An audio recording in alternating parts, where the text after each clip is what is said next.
Welcome to History Teller YT.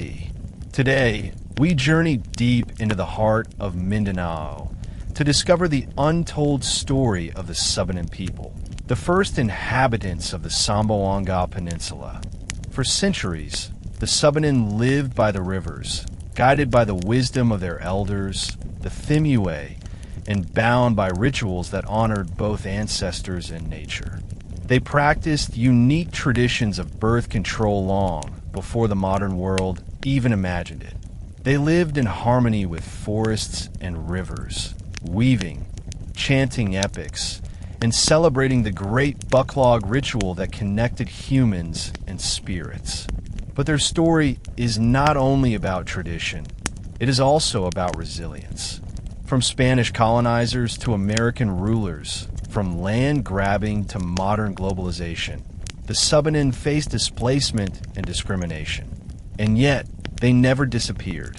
Their identity, their songs, and their sacred relationship with nature endure to this very day.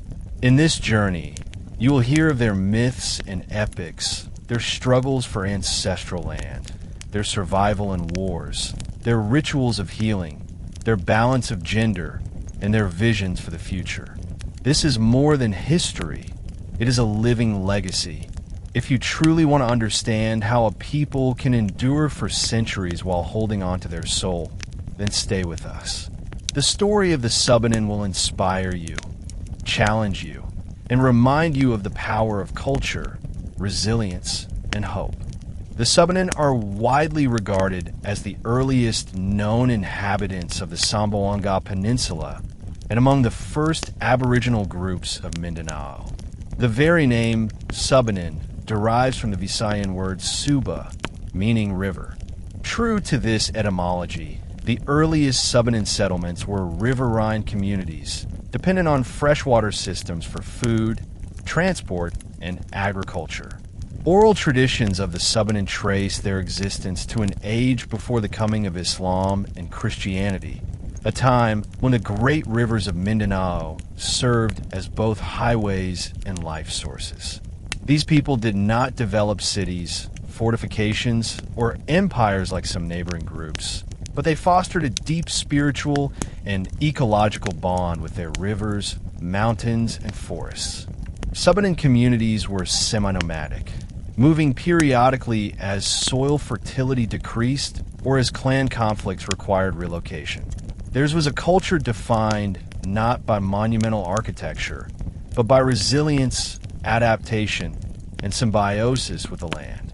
Outsiders often overlooked the Subanen due to their distance from trade routes and their refusal to assimilate into larger state systems.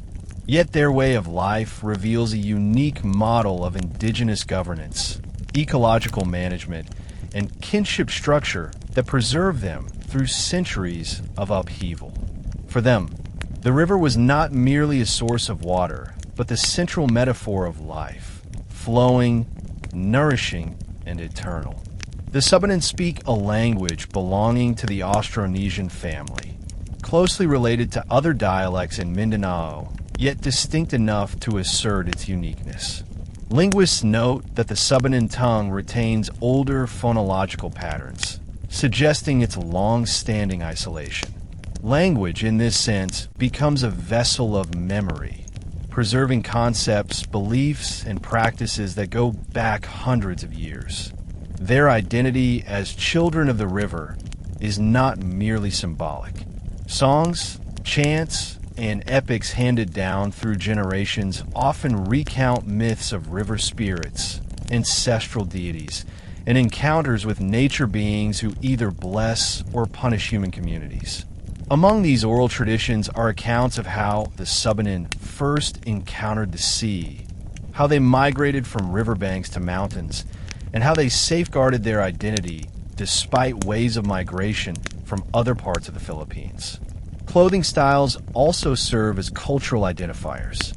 Traditionally, Subanen men wore short woven trousers and women brightly decorated skirts and blouses with intricate beadwork. Bead necklaces and brass ornaments were not merely adornments, but also talismans believed to guard against misfortune. Ritual dances, accompanied by gongs and drums, enacted both communal joy and spiritual devotion. These elements marked the Subanen as distinct from neighboring Tazic, Maranhão, or Visayan settlers.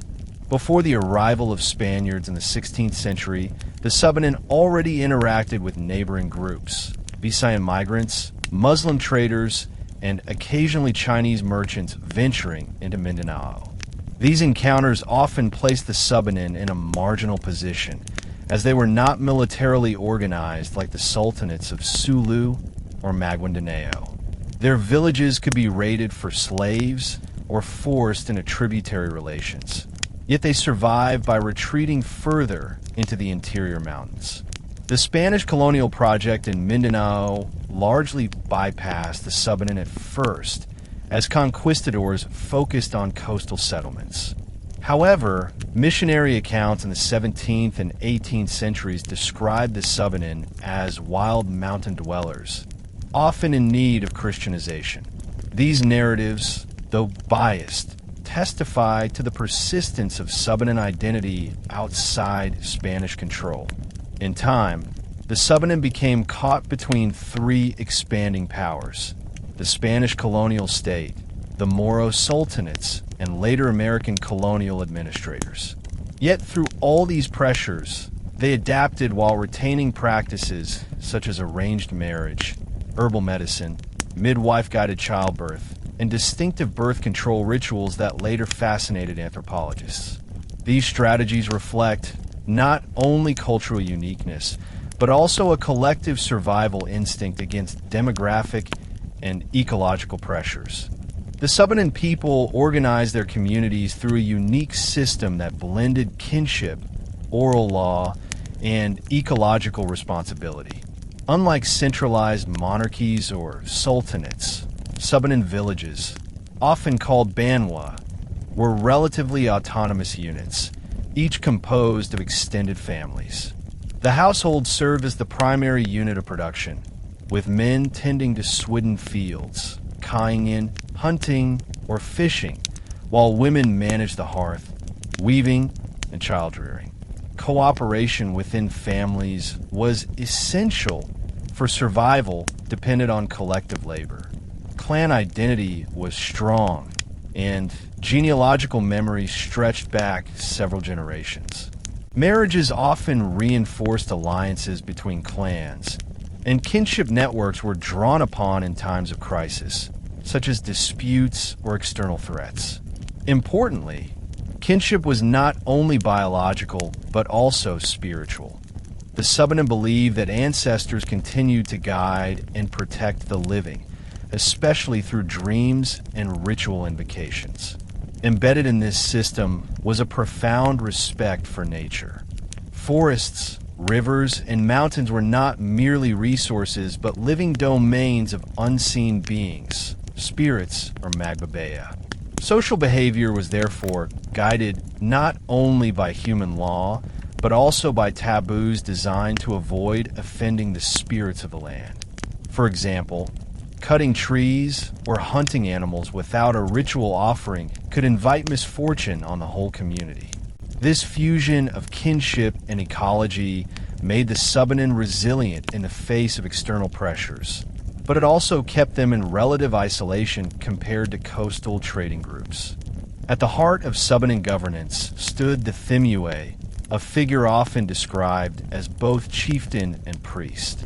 The Thimuay was usually a respected elder whose authority derived not from wealth or military power, but from wisdom, mediation skills, and ritual knowledge. His role was multifaceted: to preside over disputes, to bless marriages, to lead communal rituals, and to guide the moral and ethical direction of the village. Becoming a Thimuay was not an automatic inheritance, though lineage played a role. A candidate had to demonstrate patience, eloquence in oral traditions, and deep knowledge of customary law, Gukom. The community often acknowledged his authority through consensus, and his legitimacy was maintained by fairness. Unlike kings who ruled with force, The Thimuay ruled by persuasion and ritual authority. The Thimuay's house often served as a gathering place.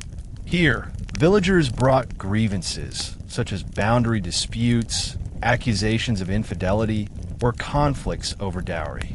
The Thimuay listened, sometimes consulting elders, and delivered a decision that emphasized reconciliation rather than punishment. His power also extended to religious dimensions.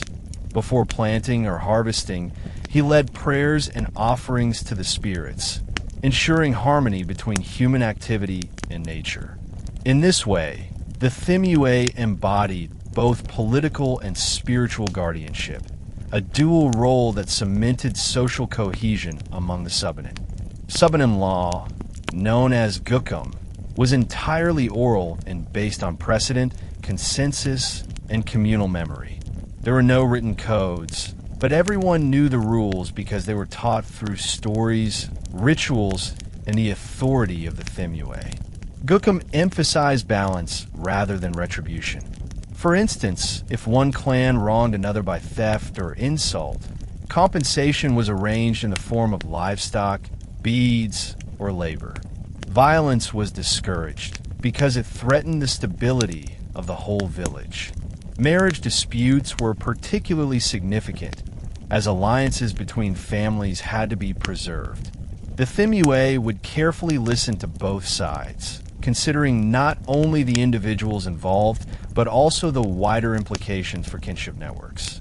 Separation was generally prohibited, reinforcing the Subanen emphasis on stability and continuity. Interestingly, the Subanen's approach to justice mirrored their ecological philosophy. Just as the forest must be respected to avoid imbalance, so must human relations be repaired to maintain peace. Rituals of reconciliation often involved symbolic acts, like sharing food or exchanging gifts, which restored harmony between disputing parties. This system discouraged long-term feuds and reinforced the Subanen worldview that every human action has consequences in the spiritual realm. As colonial pressures grew, the Thimuay and the Gukom system became targets of disruption. Spanish missionaries often tried to replace them with Christian leaders, while later American officials imposed municipal structures. Yet in remote areas, the Subanen preserved their traditional governance, proving its resilience and adaptability. Even today, in some upland villages, echoes of the Thimuay's authority remain a cultural backbone of the Subanen people. Among the Subanen, marriage was not primarily a union of two individuals, but of two families. Parents played a central role in arranging marriages, ensuring that alliances strengthened kinship ties and maintained social balance.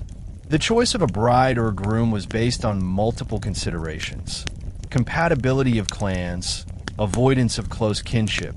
Marriage among nearest relatives was strictly forbidden, and the ability of the families to provide dowry and bride wealth. When a young man was ready to marry, it was his parents, not he himself, who sought out a suitable partner. Once the girl was identified, negotiations began. Both families gathered, often in the presence of a Thimuay or elder, to decide on terms of the union. These discussions were not only about the couple's future, but about the honor of each family. Dowries often included livestock, beads, brass gongs, or woven cloths. The higher the social status of the bride's family, the more elaborate the dowry requirements became. Once the agreement was reached, the parents of both sides fixed the wedding date. Weddings themselves were community events, lasting several days with rituals, dancing, and feasting. Ritual specialists invoked ancestral blessings to ensure fertility, prosperity, and harmony. It was believed that a good marriage was essential not only for the individuals, but for the community at large, since broken unions could disrupt social harmony. Polygamy and polyandry, though less common today, were historically permitted. These practices allowed men or women to enter multiple unions, but they came with strict responsibilities. Each spouse was entitled to fair treatment, and favoritism could bring spiritual misfortune. Separation or divorce was not traditionally allowed, as it would dishonor both families and disturb the balance of kinship ties. Childbirth among the Subanen was surrounded by rituals and taboos, overseen by experienced midwives who combined medical knowledge with spiritual authority. Pregnancy itself carried strict rules. Expectant mothers were forbidden from entering certain doorways without placing a piece of wood across the threshold, a symbolic act meant to ward off malevolent spirits. They were also instructed to avoid particular foods or behaviors that might endanger the unborn child. The midwife, Pilot, played a critical role not only during delivery but also in postpartum care. Using a mixture of massage, herbal medicine, and ritual chants, she ensured safe delivery and the restoration of the mother's strength. After birth, she might manipulate the woman's body through massage to prevent complications and to prepare her for future fertility management. This practice of physical manipulation was both therapeutic and symbolic, aligning the mother's body with ancestral blessings. Children were seen as blessings, but there were complex cultural beliefs about gender. Sons were valued as heirs and workers, but daughters were often considered greater blessings. This was because daughters, when married, brought dowries that repaid what their fathers had once given. Thus, many fathers wished for daughters, believing that daughters could return prosperity and strengthen family alliances.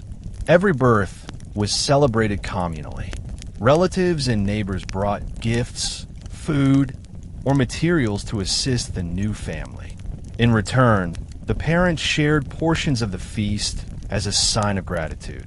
The ritual confirmed the child's place in the lineage and the community, binding together the living and the ancestors in one continuous chain. One of the most fascinating aspects of Subanen culture, and the reason anthropologists often highlight them, is their early practice of herbal birth control. While many societies relied on chance or abstinence, the Subanen developed deliberate methods to regulate fertility, reflecting both ecological necessity and cultural wisdom. Central to this was the herb called beadwork. After childbirth, if a woman desired only 1 or 2 children, she would consume the beadwork herb as a means of limiting future pregnancies. For birth spacing, 2 different herbs were prescribed, each believed to delay conception and allow the mother time to recover strength. If the couple wished to have no more children at all, the mother would take additional doses of beadwork or other complementary herbs, effectively practicing permanent contraception. This system was not seen as unnatural interference, but as alignment with the rhythms of nature. Subanen families understood the limits of their environment, how much land could support, how much food could be gathered. Birth control was therefore both practical and spiritual. It allowed families to maintain harmony with the land and avoid overburdening the household with too many mouths to feed. The midwife's role extended to these practices. After delivery, she not only cared for the mother's body, but also advised her on herbs for family planning. These teachings were passed down orally, safeguarded within the community as sacred knowledge. Moreover, Subanen also believed in techniques for influencing the sex of children. Through diet, rituals, or timing of conception, couples sought to predetermine whether a son or daughter would be born. Altogether, these traditions made the Subanen one of the first groups documented in the Philippines as practicing deliberate, systematic birth control.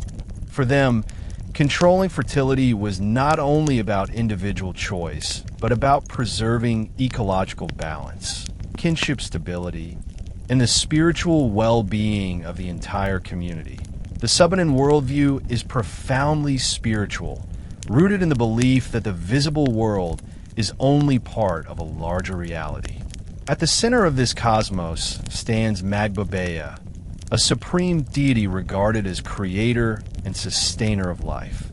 Although the Subanen never developed an institutionalized religion in the sense of temples, clergy, or scriptures, their entire lifestyle was framed by rituals and taboos that honored Magbabea and the countless spirits, Busa or Dawada, believed to inhabit rivers, forests, and mountains. For the Subanen, every natural space was alive. A tree might be home to a spirit guardian.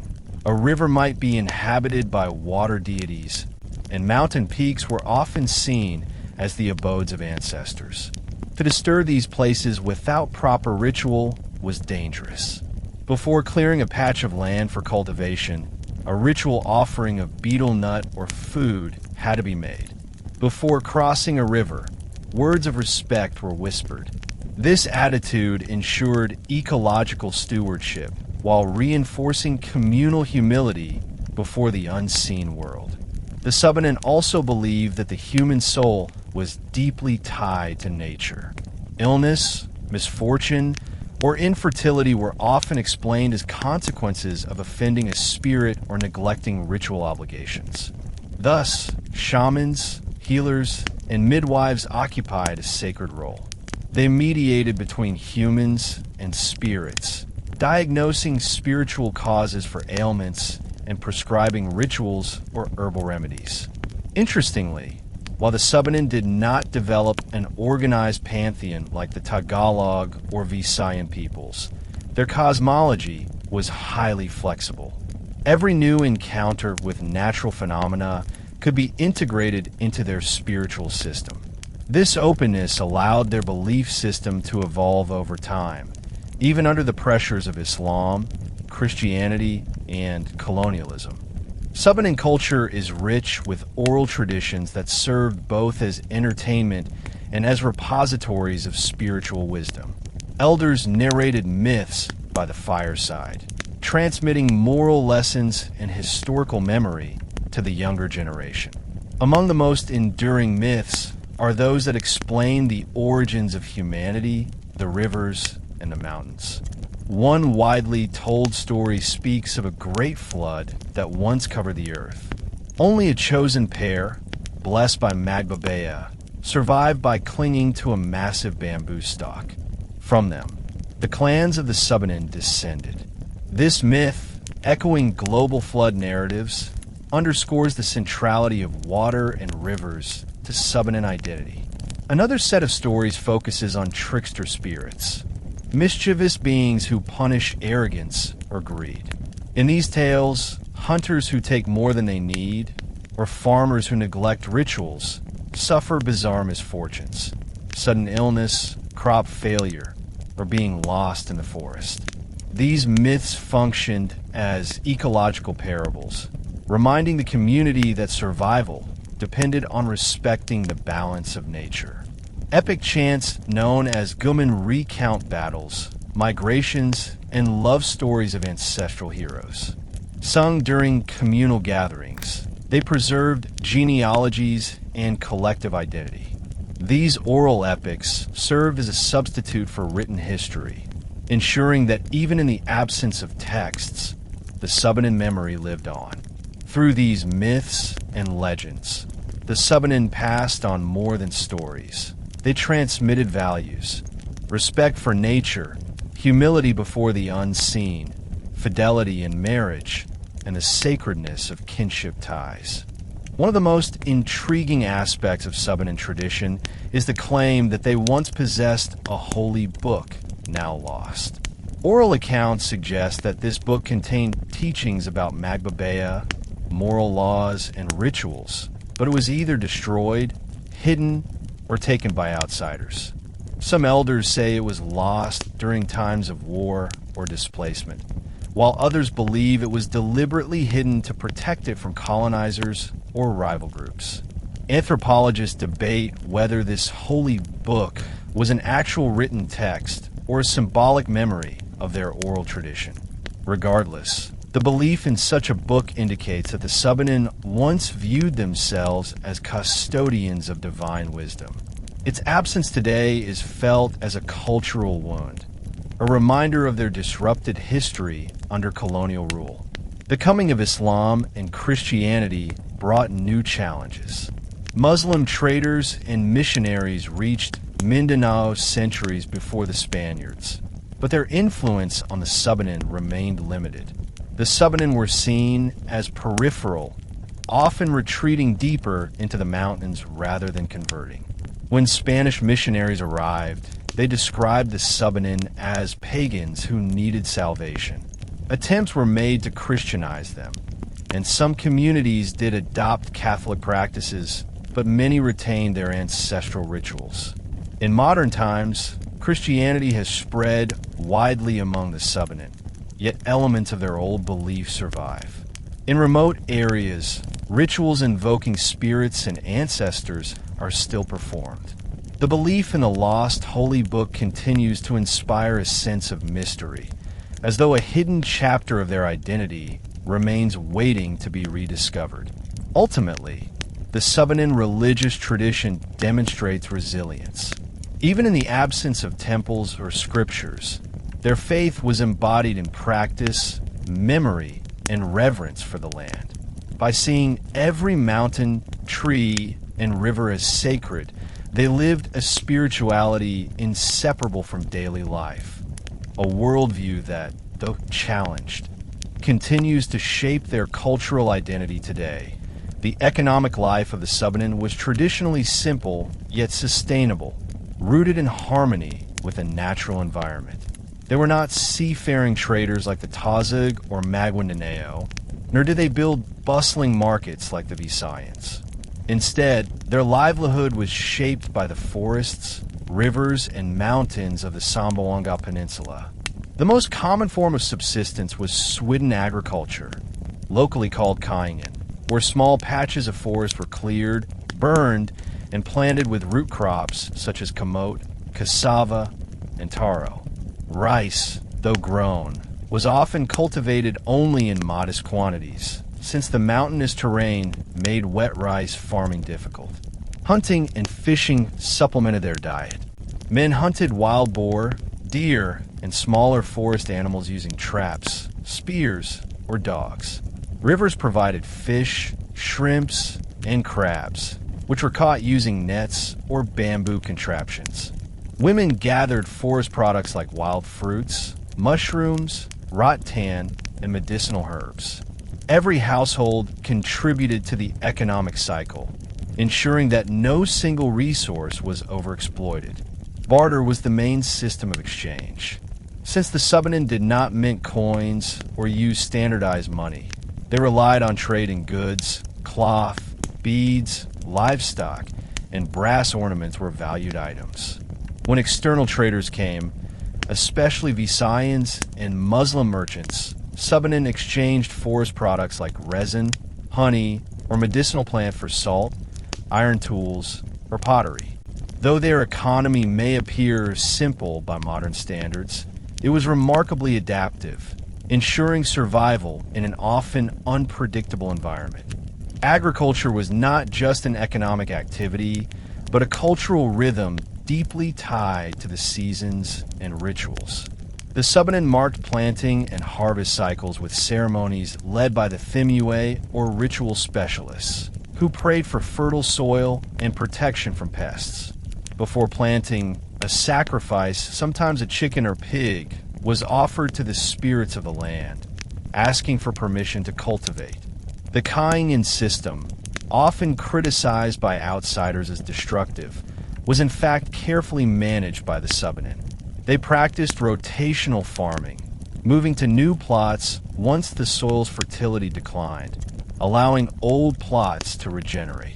This prevented permanent deforestation and ensured ecological balance. Small clearings rather than large-scale farms minimized damage, while mixed cropping provided resilience against crop failure.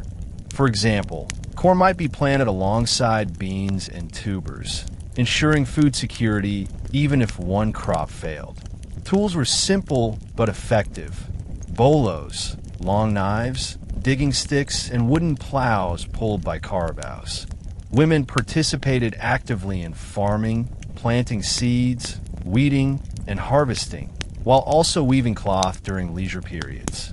Agricultural surplus was rare, but when achieved, it was used to strengthen kinship ties through communal feasts or trade with neighboring groups. The Subanen's agricultural worldview emphasized reciprocity with nature. Cutting too many trees without ritual offerings risked angering the spirits. Wasting food was seen as a moral failing, as it dishonored both ancestors and deities. Thus, economic life was inseparable from religious life, each reinforcing the other. The Subanen demonstrated remarkable resilience in adapting their economy to changing circumstances. When coastal groups or colonizers disrupted trade routes, they relied more heavily on forest resources. When population pressures grew, they expanded their farming into more remote areas. Even during droughts or floods, communal sharing of food prevented starvation. This adaptability was a key factor in their survival despite centuries of marginalization. However, colonization gradually altered their economic practices. Spanish missionaries tried to settle the Subanen into fixed villages and promote plow-based agriculture to replace shifting cultivation. Later, American administrators introduced new crops like maize and encouraged cash cropping, hoping to integrate them into a colonial economy.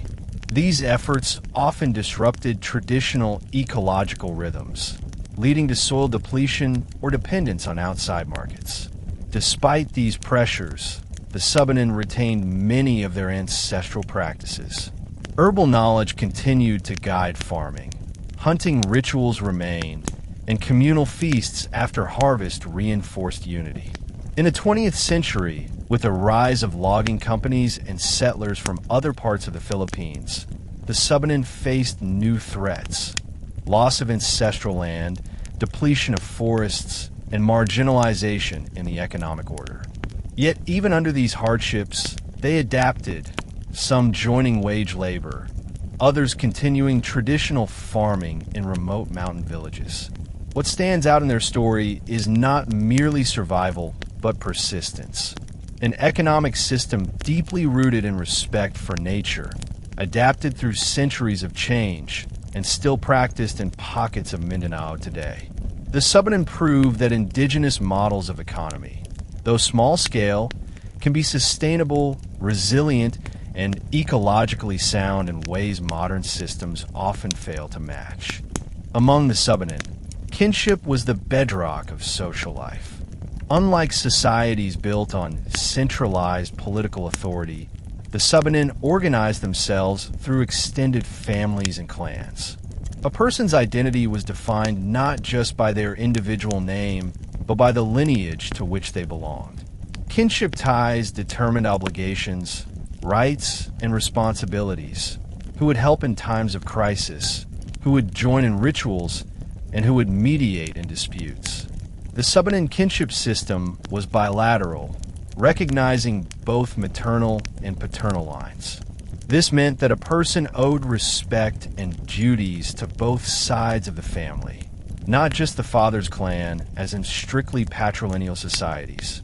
As a result, kinship networks were broad and complex, weaving together multiple families into a resilient safety net. During illness, childbirth, or conflict, relatives were called upon to provide assistance, and refusal to help could damage one's reputation across generations. Kinship also played a central role in marriage arrangements. Since marrying close relatives was forbidden, clans maintained genealogical memory stretching back several generations to avoid incestuous unions. Elders served as living repositories of this memory, reminding families of distant connections. Marriage negotiations were therefore not just about dowries or alliances, but also about safeguarding the purity and dignity of kinship ties. The kinship system extended beyond blood. Adoption was common, and foster children were treated as full family members. Guests, allies, or even outsiders who integrated into the community could be ritually incorporated into kinship networks. This openness strengthened the community's ability to grow and adapt, while also ensuring loyalty and shared obligations. Inheritance among the Subanen was guided by principles of fairness, family survival, and the continuation of alliances. Property did not consist of vast lands or urban wealth, but included farmland, livestock, beads, brass gongs, and ritual objects. These items were not only economic resources, but also symbols of prestige, handed down to preserve the family's honor. Sons generally inherited farmland, tools, and livestock, since they were expected to continue cultivation and provide protection. However, daughters were not excluded. They could inherit jewelry, textiles, or household objects, often passed down through the maternal line. These items carried emotional weight, connecting daughters to the legacy of mothers and grandmothers. In cases where a family had no sons, daughters could inherit land as well, provided their husbands agreed to continue the family's agricultural obligations. One striking feature of Subanen inheritance was the emphasis on balance rather than accumulation. Wealth was distributed to ensure that all children had resources to sustain themselves. Elders feared that concentrating too much property in one child would cause jealousy, leading to feuds that could weaken the clan. Thus, inheritance was as much about social peace as about economic continuity. Ritual specialists and the Thimuay sometimes mediated inheritance disputes. Their role was not to enforce rigid laws, but to ensure that fairness prevailed. By emphasizing reconciliation, the inheritance process reinforced the Subanen worldview. Family bonds were sacred, and property existed to serve the kinship network, not to divide it. In many societies, sons are prized as heirs while daughters are seen as secondary. Among the Subanen, however, the picture is more complex. While sons were valued as workers, defenders, and carriers of the family name, daughters were often considered even greater blessings. The reason lay in the institution of bride wealth. When a daughter married, her husband's family provided a dowry that compensated her father for the dowry he once paid for his own wife. This cycle meant that daughters brought tangible economic returns to their families. Culturally, daughters were celebrated for strengthening alliances between clans. Through marriage, they expanded the web of kinship ties, creating new relationships that could be relied upon in times of conflict or scarcity. Fathers often expressed pride when blessed with daughters, knowing that each marriage would extend their influence and honor. Sons, meanwhile, carried the burden of responsibility. They inherited land, provided manual labor, and were expected to protect their families. A son who failed to meet these duties brought shame to the clan. Yet both sons and daughters were equally bound by cultural expectations of respect, obedience to parents, care for siblings, and loyalty to ancestral traditions. The Subanen belief that all human beings should marry reflected the high value placed on both genders. Marriage was not just personal fulfillment, but a societal obligation. Remaining unmarried was rare and often frowned upon, as it denied the individual the chance to extend kinship lines and contribute to the cycle of bride wealth and inheritance. Thus, the Subanen system balanced the worth of sons and daughters in a way that reflected both economic practicality and cultural wisdom. Sons sustained the land, daughters sustained the web of alliances. Together, they ensured the continuity of Subanen society across generations.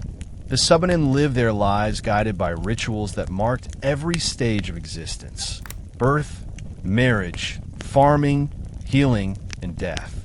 These rituals were not simply religious ceremonies, but were woven into the very rhythm of daily life. To the Subanen, Every action required balance with the spirit world, and rituals ensured that human beings remained in harmony with the unseen powers. One of the most important rituals was the Buklog, a Thanksgiving festival held to honor Magbabea, the supreme deity and the ancestral spirits. The Buklog was not celebrated every year, but on special occasions, such as after a successful harvest, to heal a community after calamity, or to fulfill a vow. The ritual required months of preparation, as it involved building a massive wooden platform that resonated like a drum when danced upon. This platform symbolized the bridge between the human world and the spirit realm. During Buklog, offerings of food, livestock, and betel nut were presented to the spirits. Ritual specialists led prayers and chants, while the community gathered in song and dance. Participation was both a duty and a joy. Those who refused risked being viewed as disrespectful to the ancestors. The festival could last for days, reinforcing unity among clans, renewing spiritual bonds, and celebrating life itself. Other rituals included healing ceremonies led by shamans, who invoked spirits to cure illness, planting rituals, where seeds were blessed before sowing, and funerary rites, which ensured safe passage of souls to the afterlife.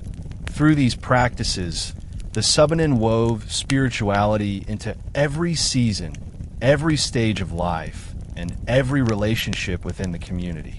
Festivals among the Subanen were more than religious obligations. They were expressions of social solidarity. During major events like weddings, harvest feasts, or Buklog, the entire community came together to share food, music, and laughter. These gatherings served as spaces for reinforcing kinship ties, negotiating alliances, and even arranging marriages. Food played a central role. Families prepared rice, cassava, roasted meat, and fruits, often cooked in large communal pots. The act of eating together symbolized unity and abundance. Guests from neighboring villages were welcomed warmly, since festivals also functioned as opportunities for diplomacy and peacemaking. A clan that hosted a successful feast gained prestige, as generosity was seen as a mark of honor. Festivals also involved games and competitions, tests of strength, skill, or wit. Young men demonstrated their hunting abilities, while young women showcased weaving or singing talents. These performances were not mere entertainment. They were ways of displaying readiness for marriage and maturity. Elders observed carefully, sometimes using festivals to select worthy partners for their children. The social dimension of festivals ensured that even during hardships, people found reasons to gather.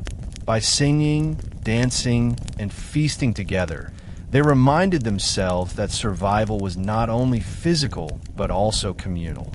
Festivals thus became vital expressions of resilience, turning ordinary seasons into extraordinary affirmations of Subanen identity.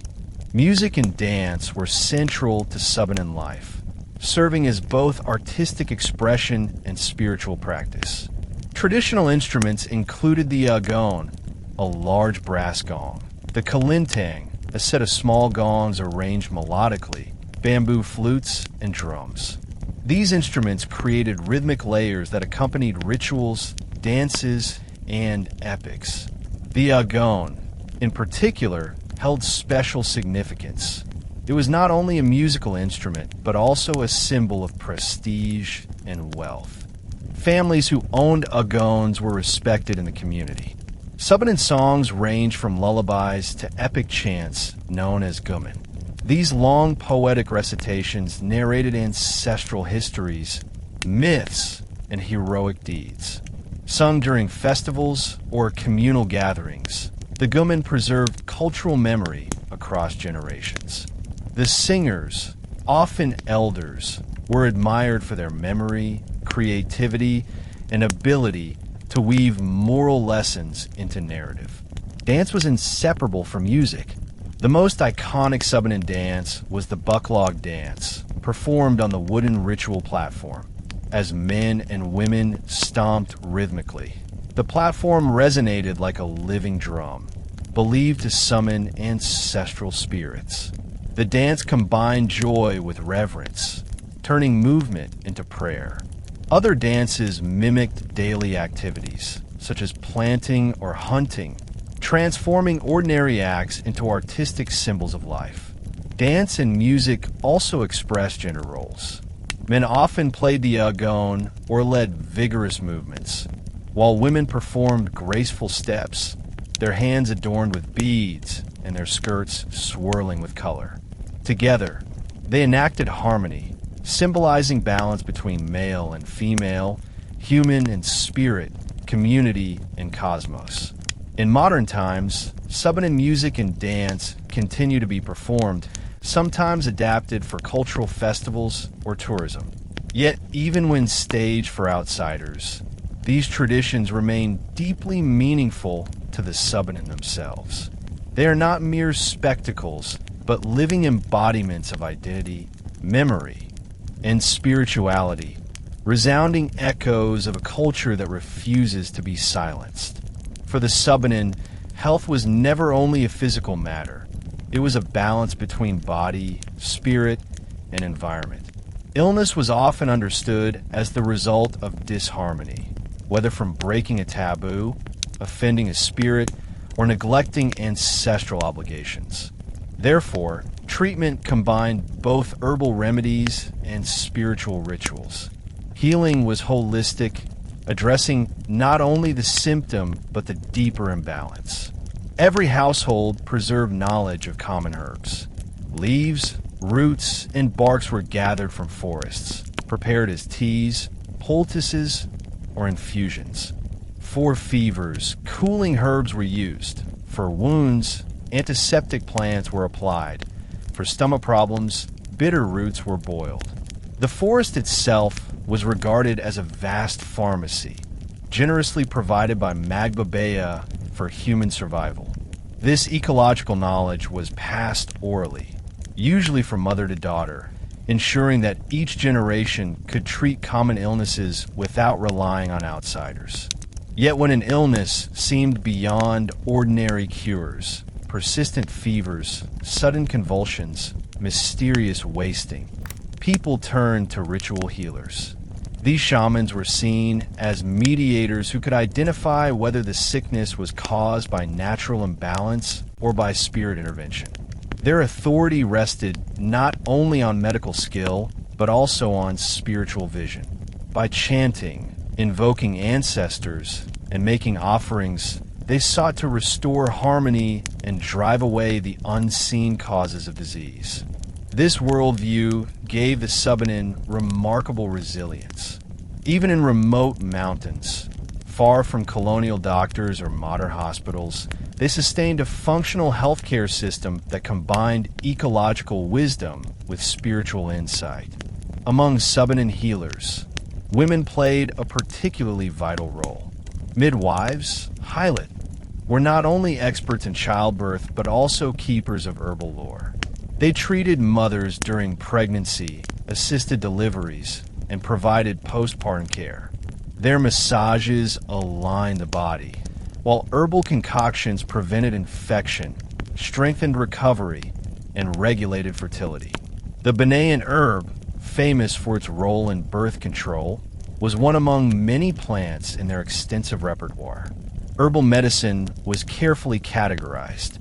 Plants were known for their hot or cold qualities, echoing humoral systems found across Southeast Asia. Balancing these qualities was key. Too much heat caused fever or rashes, while too much cold led to weakness. Subanen healers blended plants according to these principles, tailoring remedies to each individual case. Mothers were instructed in preventive medicine from early pregnancy. Certain foods were forbidden. Overly sour fruits might cause miscarriage, while some fish were avoided for fear of deformities. Special amulets or beads were worn to protect against malevolent spirits believed to attack pregnant women. After birth, cleansing rituals using smoke or herbal baths restore vitality and protected both mother and child. Children, too, were given protective herbs. Decoctions were rubbed on their skin to ward off insects, while charms woven from medicinal leaves were placed near their cradles. Thus, healing extended beyond emergencies. It was a constant practice of safeguarding life through plants, rituals, and care. At the heart of Subanen healing traditions stood the shaman, a ritual expert who bridged human and spiritual worlds. Known by various titles depending on region, the shaman's authority came from initiation, dreams, and ancestral calling. Often, an illness or vision marked the beginning of their vocation. Once chosen, the healer underwent years of training, learning chants, ritual languages, and the symbolic meanings of herbs, objects, and actions. During healing rituals, the shaman entered a trance-like state, chanting in melodic cadences believed to attract spirits.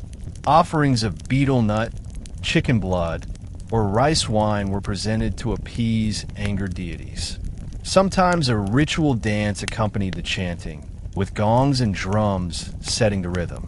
Patients lay at the center while relatives surrounded them, praying and supporting. Healing was thus communal, reaffirming bonds of kinship as much as curing the body. The shaman also acted as interpreter of dreams and omens.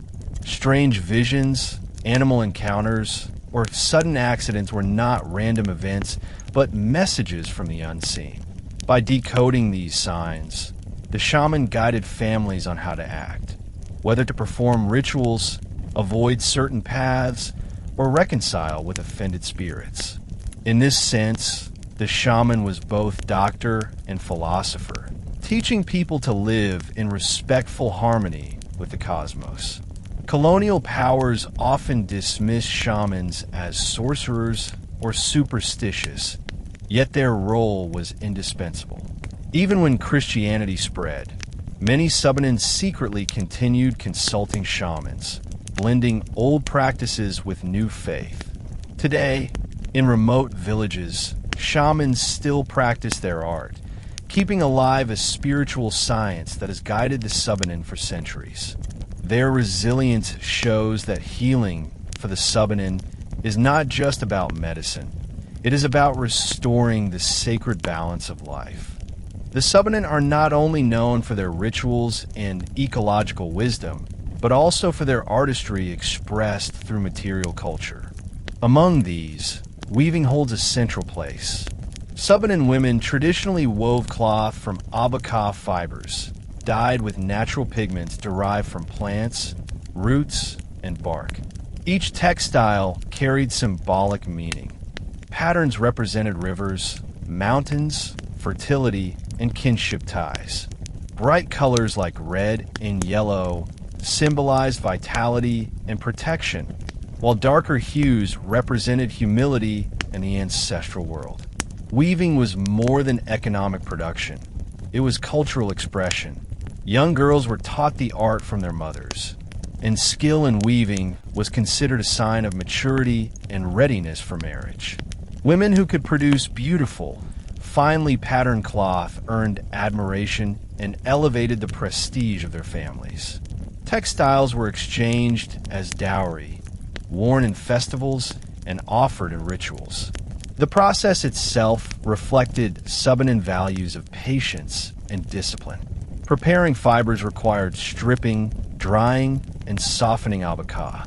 Natural dyes had to be carefully brewed, often requiring days of soaking and fermenting. The weaving was done on simple backstrap looms, yet the results were strikingly intricate.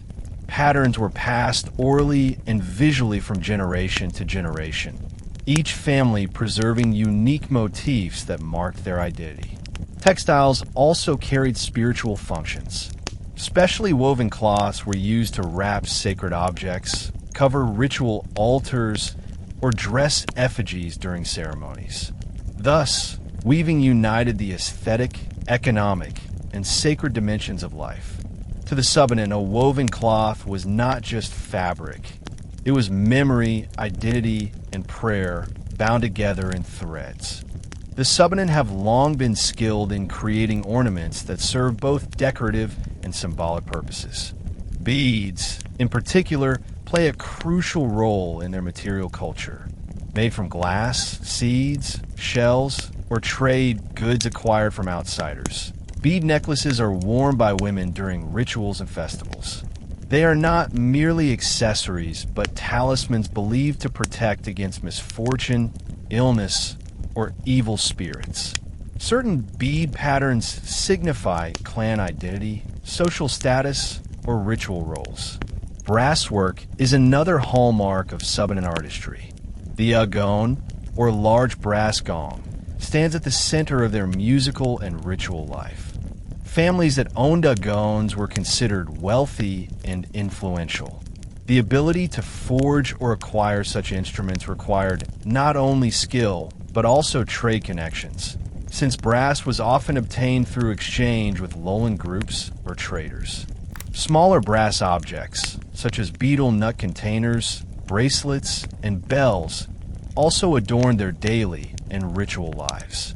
Jewelry was deeply connected with life transitions. At weddings, brides were adorned with bead necklaces, brass bangles, and woven sashes, symbolizing fertility and prosperity. At funerals, ornaments were placed near the body to accompany the soul to the ancestral realm. Even every day were carried significance. Children were often given bead charms as protection, while elders wore ornaments that reflected their wisdom and seniority.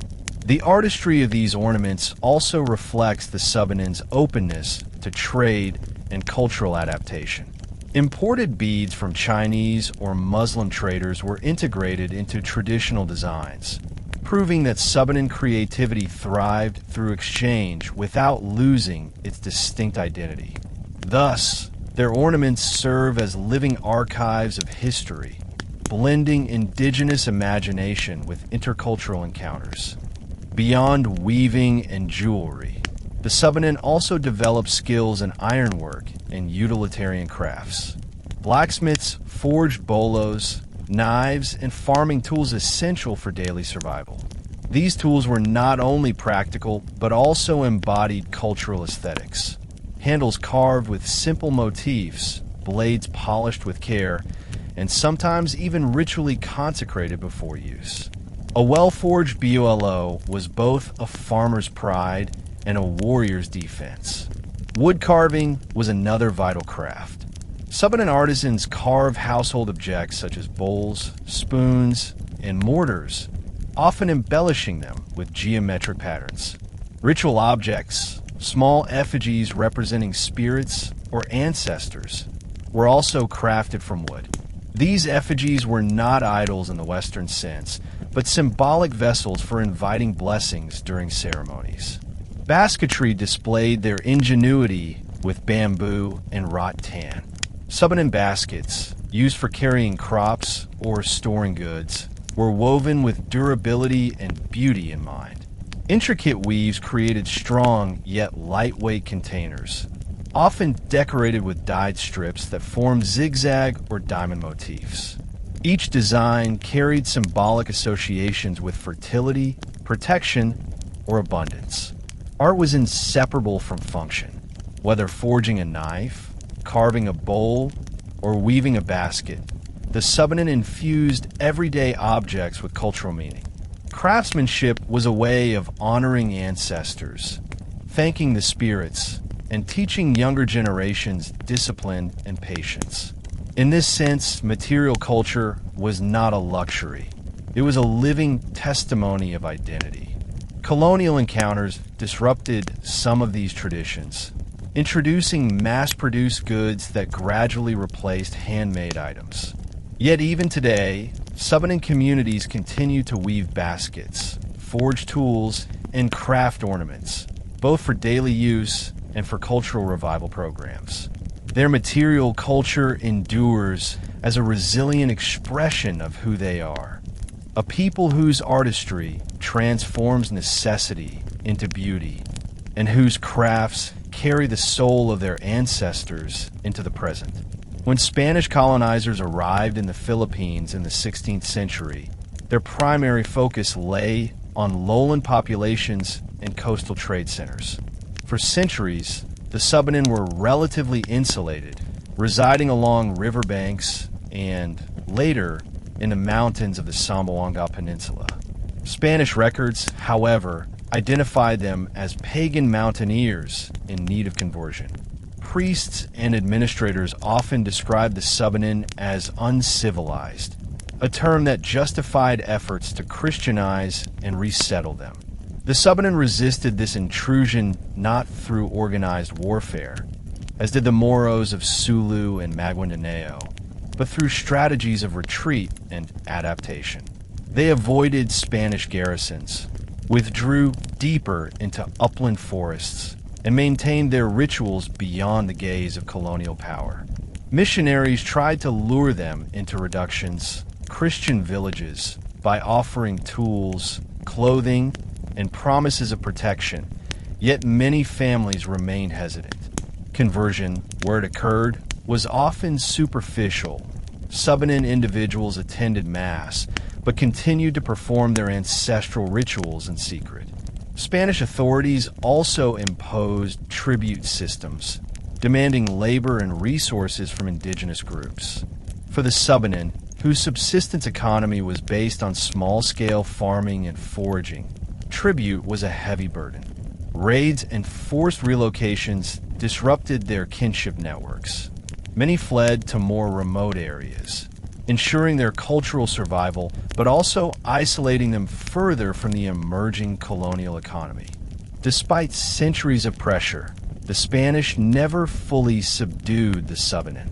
Their strategy of dispersal, avoiding direct confrontation and relying on mobility, proved effective. While coastal communities bore the brunt of colonial control, the Subanen preserved much of their autonomy in the highlands. This quiet resistance became a hallmark of their history. Survival through adaptation rather than open war. The arrival of the Americans in 1898 introduced new dynamics. Unlike the Spaniards, the Americans emphasized education, infrastructure, and centralized governance. They sought to integrate indigenous groups into the colonial state by building schools, teaching English, and promoting democratic-style leadership structures. For the Subanen, this meant the gradual erosion of their traditional authority system led by the Thimuay. American administrators often dismissed the Thimuay as outdated, replacing him with appointed local officials such as barangay captains.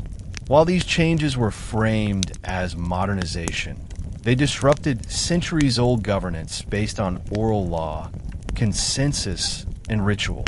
The Gukom system of justice was replaced by American-style courts, where written documents and formal procedures marginalized those without literacy.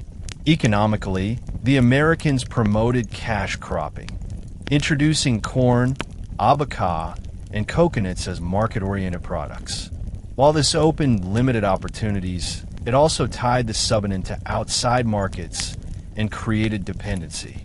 Land became a critical issue.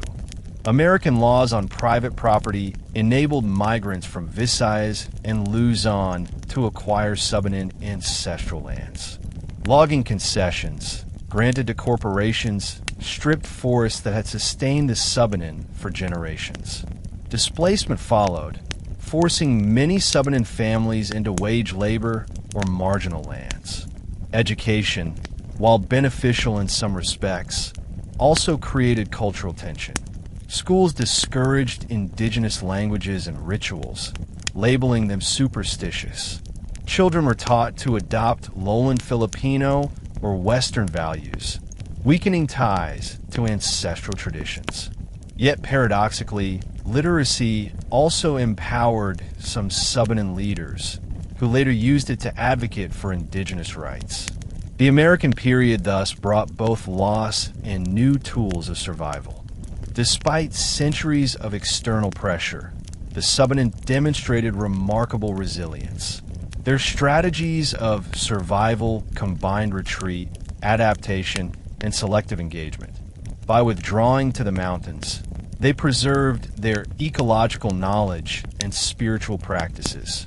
By selectively engaging with colonial systems, they acquired tools such as literacy, new crops, and trade goods that allowed them to adapt without fully assimilating. One key strategy was the preservation of rituals in secret.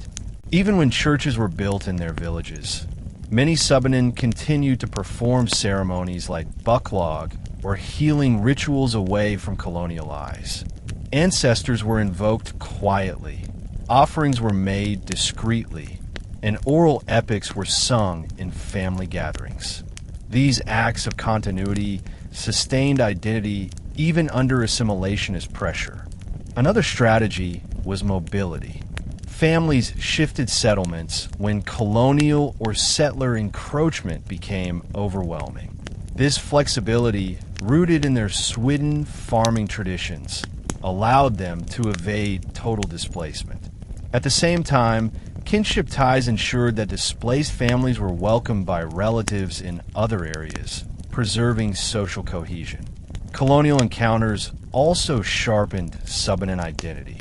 Being labeled as pagan or uncivilized created a sense of distinction that the Subanen transformed into pride. Over time, they came to articulate their difference not as inferiority, but as heritage.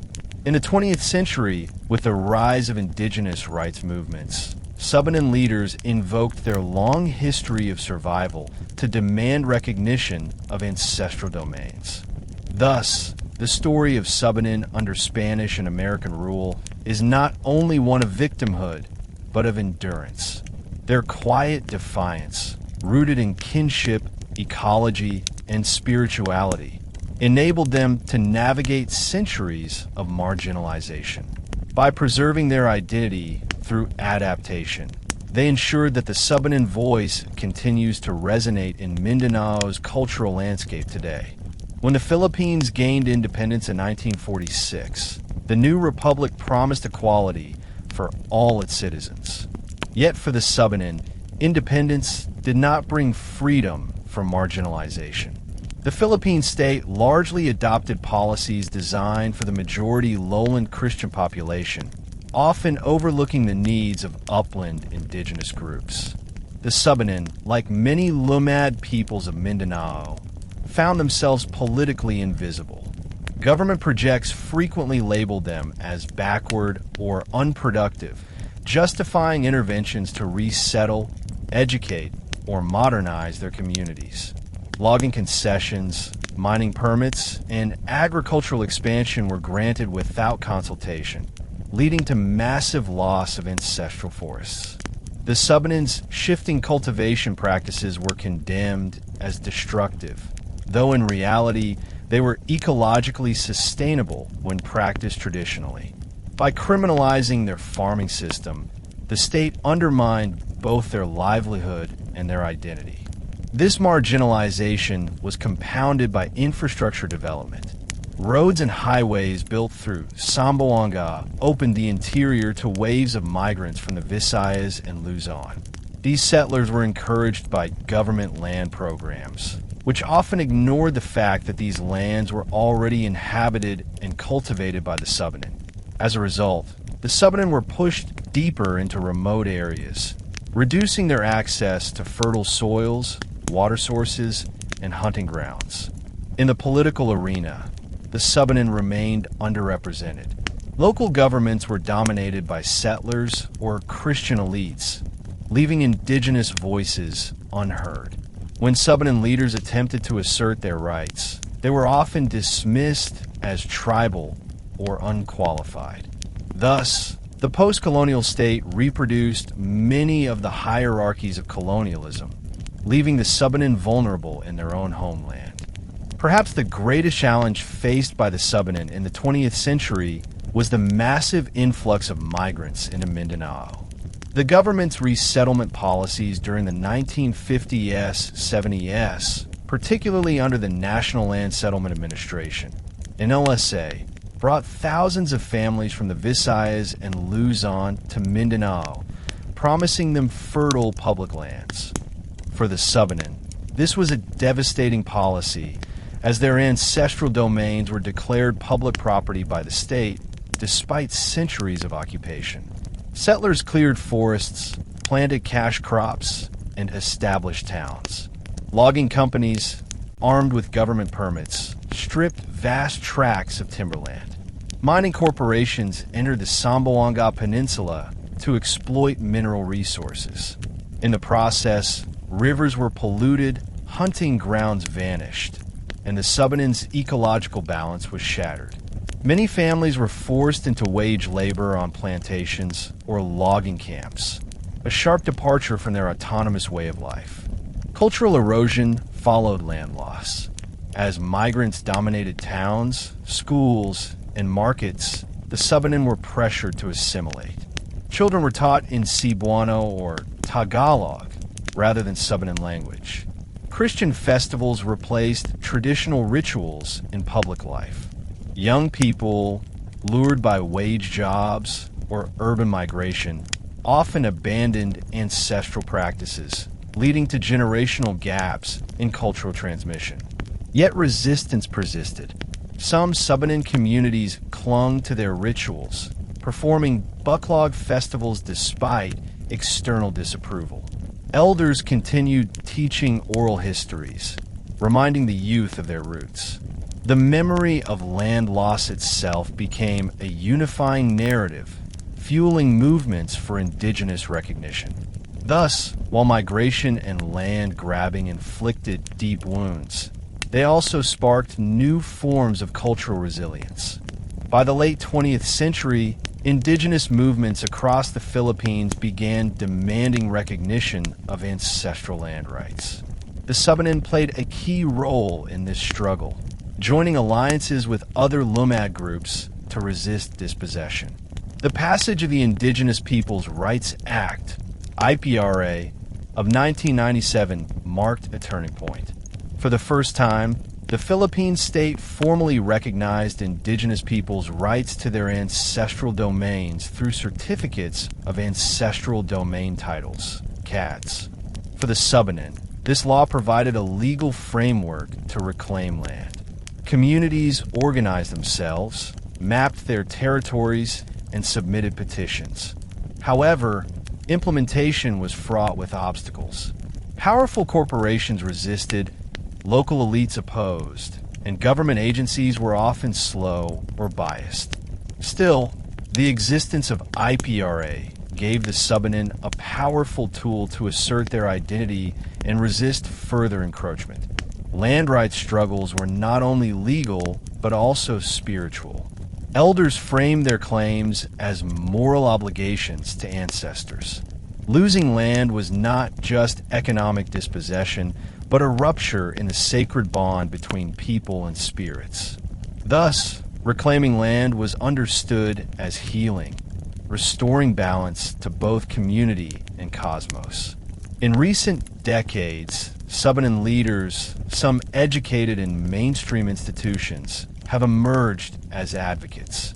They speak in courts, attend conferences, and negotiate with NGOs and government bodies. Their efforts reflect the fusion of traditional values with modern advocacy. While challenges remain, illegal logging, mining, and militarization continue. The Subanen have carved a place for themselves in national debates on indigenous rights. The struggle for ancestral domains continues to this day. It is not only about survival, but about justice, a demand that the Subanen, as the first inhabitants of the Zamboanga Peninsula, be recognized as rightful stewards of the land they have cared for across centuries. The second half of the 20th century brought a new wave of turmoil to Mindanao, the Moro insurgency. Sparked by centuries of marginalization and the encroachment of settlers, Moro groups, primarily the Moro National Liberation Front and MNLF, and later the Moro Islamic Liberation Front, MILF, waged armed struggle for self-determination.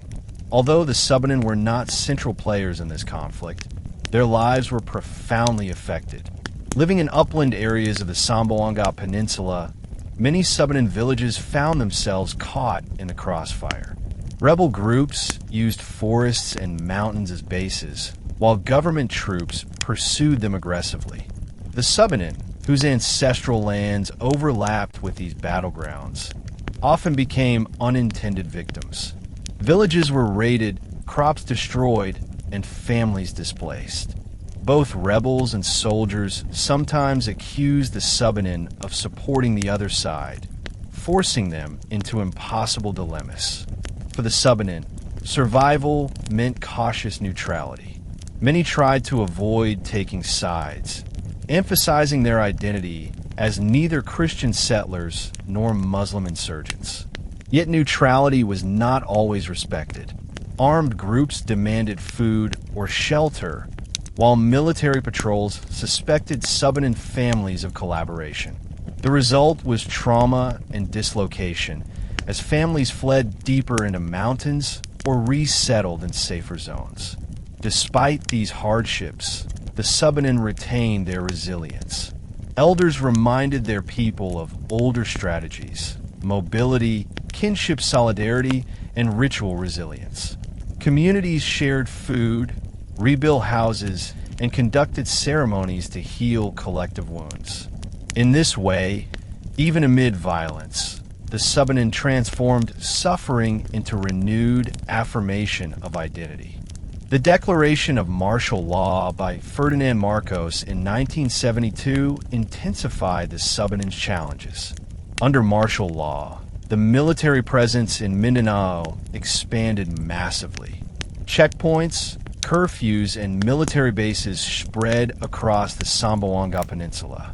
While the state justified this as a campaign against Moro rebels and communist insurgents, indigenous communities like the Subanen bore the brunt of militarization.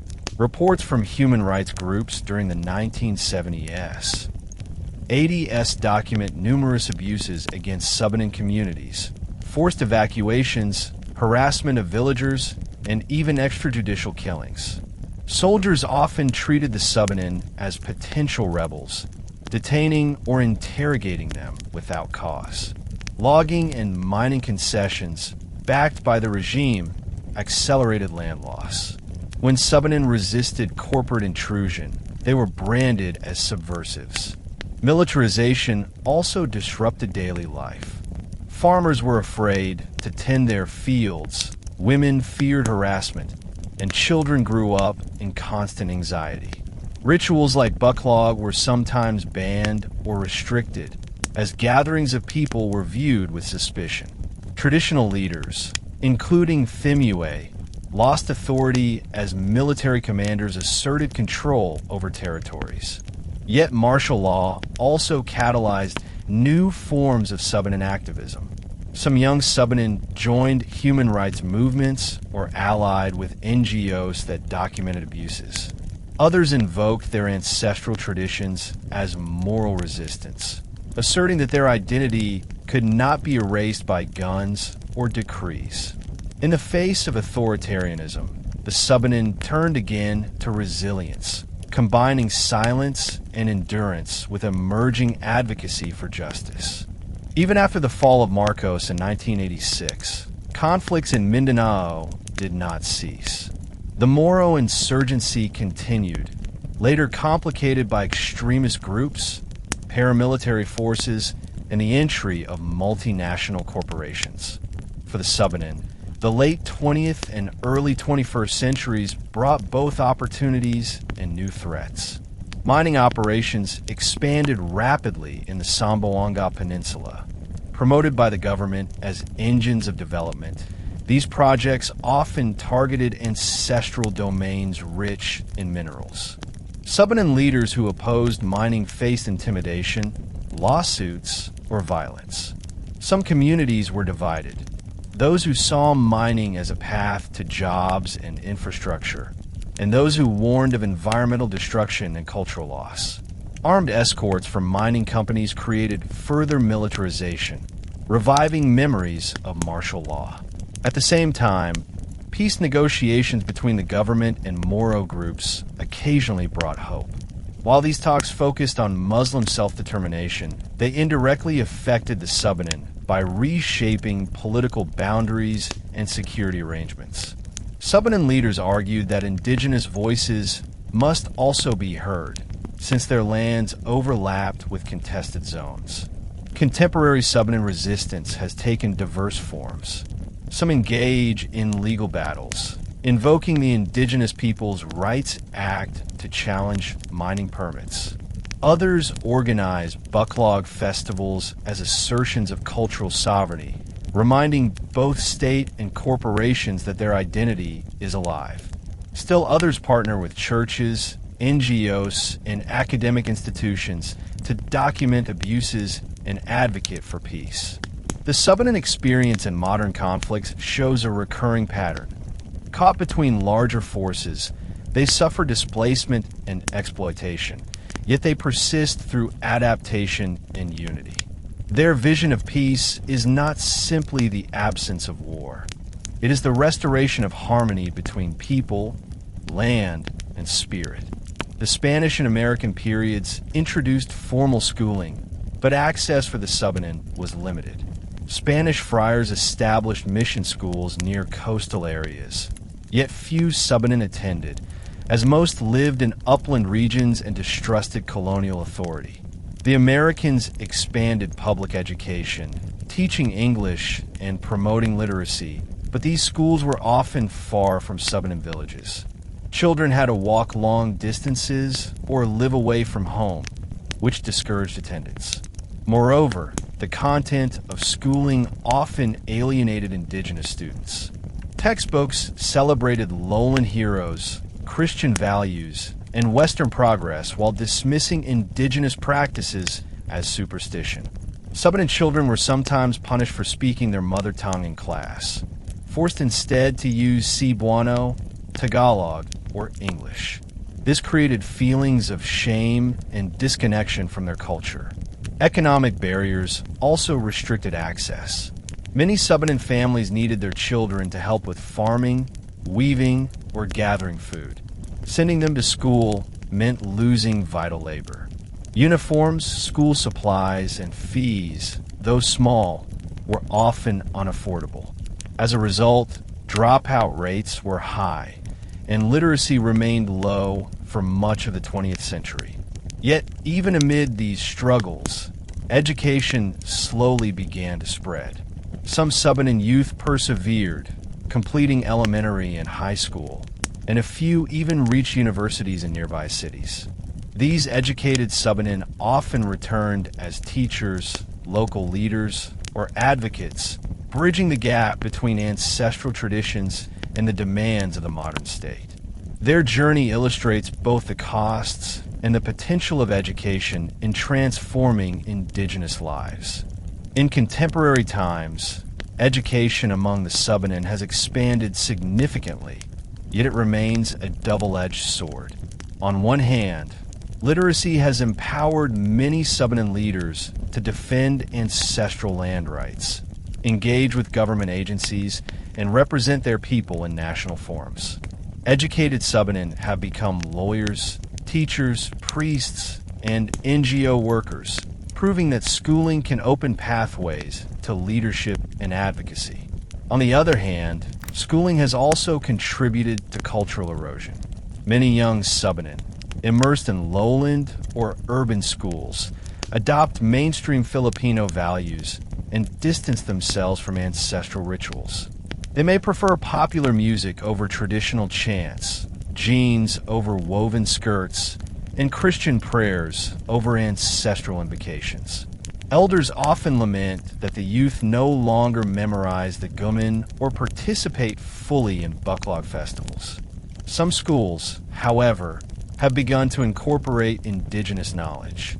With the support of NGOs and the Indigenous Peoples Education (IPD) program, Subanen language and culture are slowly entering classrooms.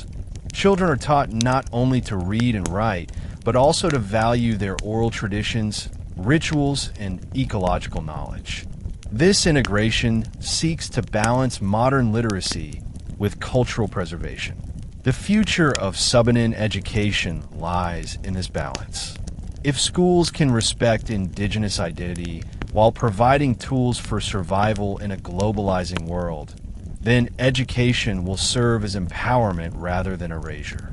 For the Subanen, true education means not only learning English or mathematics, but also remembering the wisdom of ancestors, the songs of rivers, and the sacred bond with the land. In this way, they envision an education system that strengthens, rather than weakens, their heritage. In Subanen society, gender roles were shaped by both practicality and cultural values. Men and women shared responsibilities, though their tasks were often differentiated according to physical demands and symbolic associations.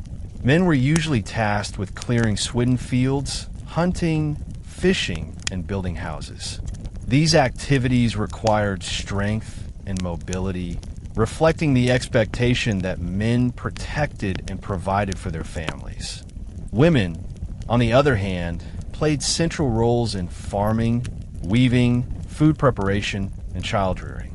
They planted seeds, tended crops, and gathered wild fruits and herbs. Weaving textiles and crafting bead ornaments were considered quintessentially female arts, passed down through generations. Beyond the domestic sphere, women were custodians of health and reproduction, midwives, herbalists, and caregivers. Their knowledge of childbirth and fertility management, including the use of Banyan herbs, gave them profound influence over family planning and community survival. Yet this division of labor was not rigid. Men often helped in planting and harvesting, while women participated in decision-making about land use and family alliances. Both genders worked together during festivals, rituals, and communal farming. Harmony, rather than hierarchy, defined their system. Unlike in strictly patriarchal societies, Subanen women were not confined to the home. Their labor and wisdom were valued in both private and public spaces. This balance ensured resilience. Families could survive crises because both men and women contributed essential skills. In this way, gender roles in Subanen life were not fixed barriers, but complementary strengths that sustained the community across generations. While men often held visible roles as Thimuay or community leaders, women exercised significant influence in kinship systems and ritual life. Marriage negotiations, for example, require the active participation of mothers who advised on suitable partners and oversaw dowry exchanges. A mother's opinion carried weight, since she managed household resources and nurtured alliances through her daughter's marriages. Women also acted as ritual leaders in specific contexts. Midwives as ritual specialists guided childbirth not only medically but spiritually.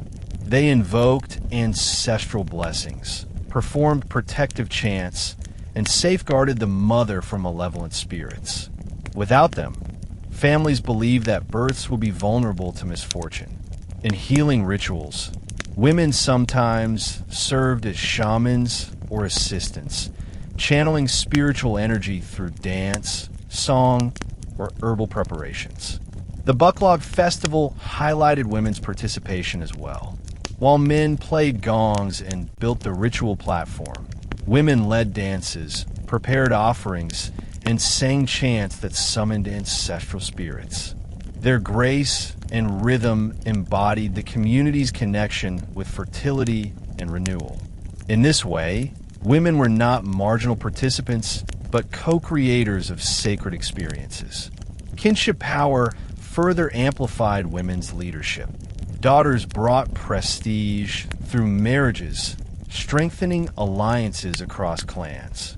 Mothers maintained networks of reciprocity, ensuring that kinship obligations were fulfilled. Grandmothers, as elders, were revered as living libraries of genealogical and ritual knowledge. Their words guided disputes, inheritance decisions, and communal harmony. Thus, though often less visible than men in political roles, women's authority permeated the very fabric of Subanen society. The traditional balance of gender roles has faced disruption in modern times. Migration, land loss, and the spread of mainstream Filipino culture have reshaped expectations. In schools and towns, Subanen women sometimes encounter stereotypes that portray them as less educated or confined to domestic spaces. Economic hardships also pressure men to seek wage labor outside, leaving women to bear heavier responsibilities at home and in farms. Yet these challenges have also created new opportunities. Many Subanen women have emerged as leaders in advocacy for indigenous rights, environmental protection, and cultural preservation. They serve as heads of organizations, spokeswomen at conferences, and coordinators of community projects. Their dual identity, as keepers of tradition and as modern advocates, gives them unique credibility. In some areas, women have become central in land rights struggles. As caretakers of farms and forests, they argue that defending ancestral domains is an extension of their role as mothers and nurturers. This framing resonates deeply, both within Subanen culture and in broader human rights discourse. Women leaders have also revived rituals, weaving, and oral traditions, teaching the youth to value heritage while navigating modernity. The Subanen emphasis on balance continues to shape gender relations today. Even as roles evolve, the principle that men and women complement rather than dominate one another remains strong. This cultural foundation allows the Subanen to adapt without abandoning their core values. In a world where gender inequality often undermines societies, the Subanen provide an example of how balance and respect can foster resilience. The Subanen diet reflected the ecological setting of the Zamboanga Peninsula: mountains, rivers, and swidden fields. Unlike coastal societies that depended heavily on fish and maritime trade, the Subanen relied on root crops, vegetables, forest products, and occasional hunting. Their staple foods included cassava, camote, sweet potatoes, taro, and maize, crops suited for swidden farming. Rice, while cultivated, was often reserved for special occasions because it required more intensive labor and fertile soil than was usually available in their shifting fields. Protein came from diverse sources. Men hunted wild boar, deer, and smaller forest animals, while women and children gathered shellfish, frogs, and crabs from rivers. Birds were trapped using nets, and sometimes dogs assisted in hunting expeditions. Fishing with bamboo traps or woven baskets provided tilapia, catfish, and shrimps. These activities were seasonal, reflecting the cycles of rainfall and migration of animals. The forest supplied an abundance of supplementary foods: bananas, wild yams, palm hearts, mushrooms, and honey. Certain fruits were seasonal delicacies, celebrated when harvested. Herbs and spices were not only culinary, but also medicinal, enhancing both flavor and health. Food preparation was simple: boiling, roasting, or steaming in bamboo tubes, but it carried symbolic weight. Meals were shared communally, reinforcing kinship bonds. No one ate alone if others were hungry. Sharing food was considered a moral duty. This subsistence food culture was not merely about survival, but about balance with the environment. By diversifying their diet across crops, animals, and forest products, the Subanen ensured resilience against famine. Their foodways embodied an ecological literacy that sustained generations without exhausting natural resources. Food was more than nutrition. It was central to ritual life and social relationships. In every major ceremony, from weddings to Buklog festivals, food served as the medium of blessing, reciprocity, and unity. Families measured their honor by their ability to host feasts, and generosity in sharing food elevated prestige. During weddings, the dowry exchange often included livestock such as pigs, chickens, or carabaos. These animals were slaughtered and shared with guests, symbolizing the merging of two families. In Buklog, large quantities of rice, cassava, and meat were prepared to feed participants for days. The ritual offerings to spirits included portions of food placed on altars or at sacred spots in forests and rivers. Spirits, ancestors, and humans all partook in nourishment, maintaining cosmic harmony. Funerals, too, involved food sharing. Families of the deceased prepared meals for mourners, while symbolic portions were offered to the spirit of the departed. This act affirmed that death did not sever kinship bonds. The living continued to care for their ancestors through food. Healing rituals included animal sacrifices, where blood and meat were believed to restore balance between the afflicted person and the spiritual world. Food also functioned as a tool of diplomacy. When disputes arose, reconciliation was often sealed by sharing a meal. Eating together symbolized forgiveness and renewed trust. In this sense, food was not only sustenance, but also law, binding agreements with flavors and shared plates. The Subanen understanding of food thus transcended biology, embedding nourishment within the moral and spiritual fabric of life. Modern pressures have significantly altered Subanen food culture. Migration, logging, and mining have reduced access to forests, rivers, and fertile fields.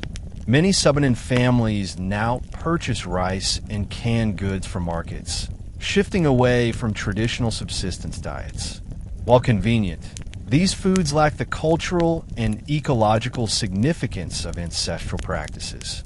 The loss of swidden fields also means fewer opportunities to cultivate diverse crops, leading to nutritional challenges. Despite these changes, traces of traditional foodways remain.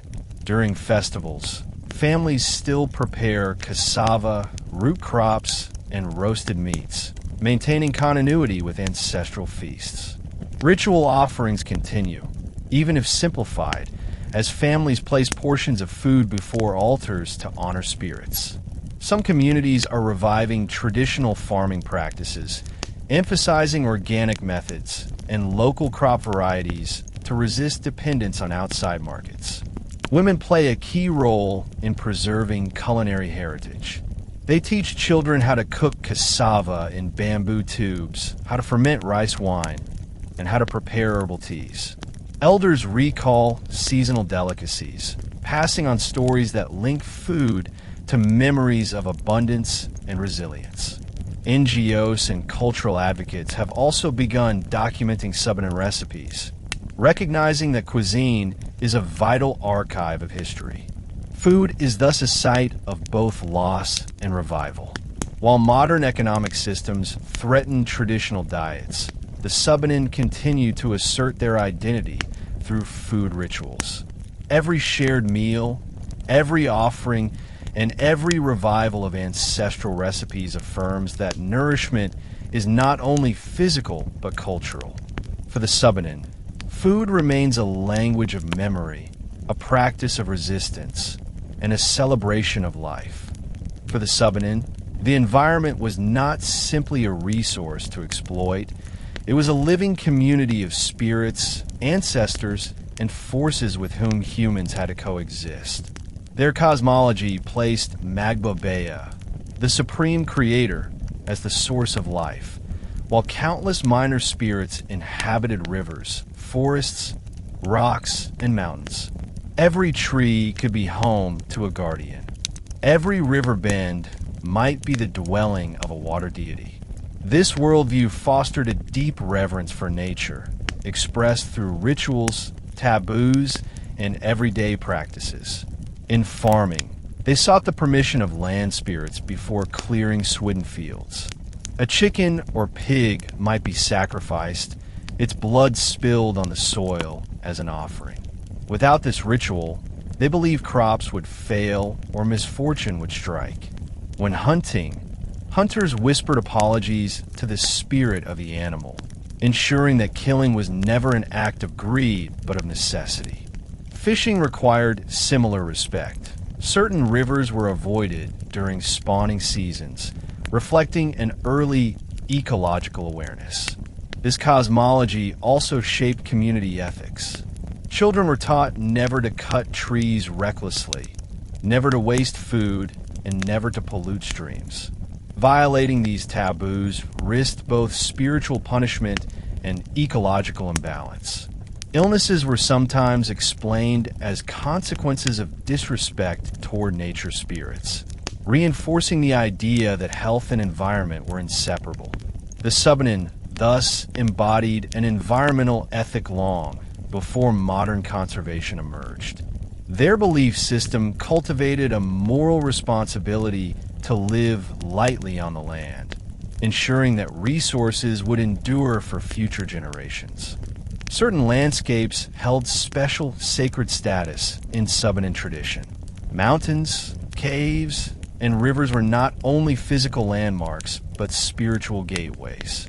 The Buklog ritual, for example, often required a sacred clearing near rivers or forest groves, believed to be favored by ancestral spirits. In such spaces, ritual platforms were erected, turning the natural environment into a stage for communion between humans and spirits. Mountains were particularly revered. High peaks symbolized closeness to the divine, and shamans often climbed hills to perform rituals or seek visions.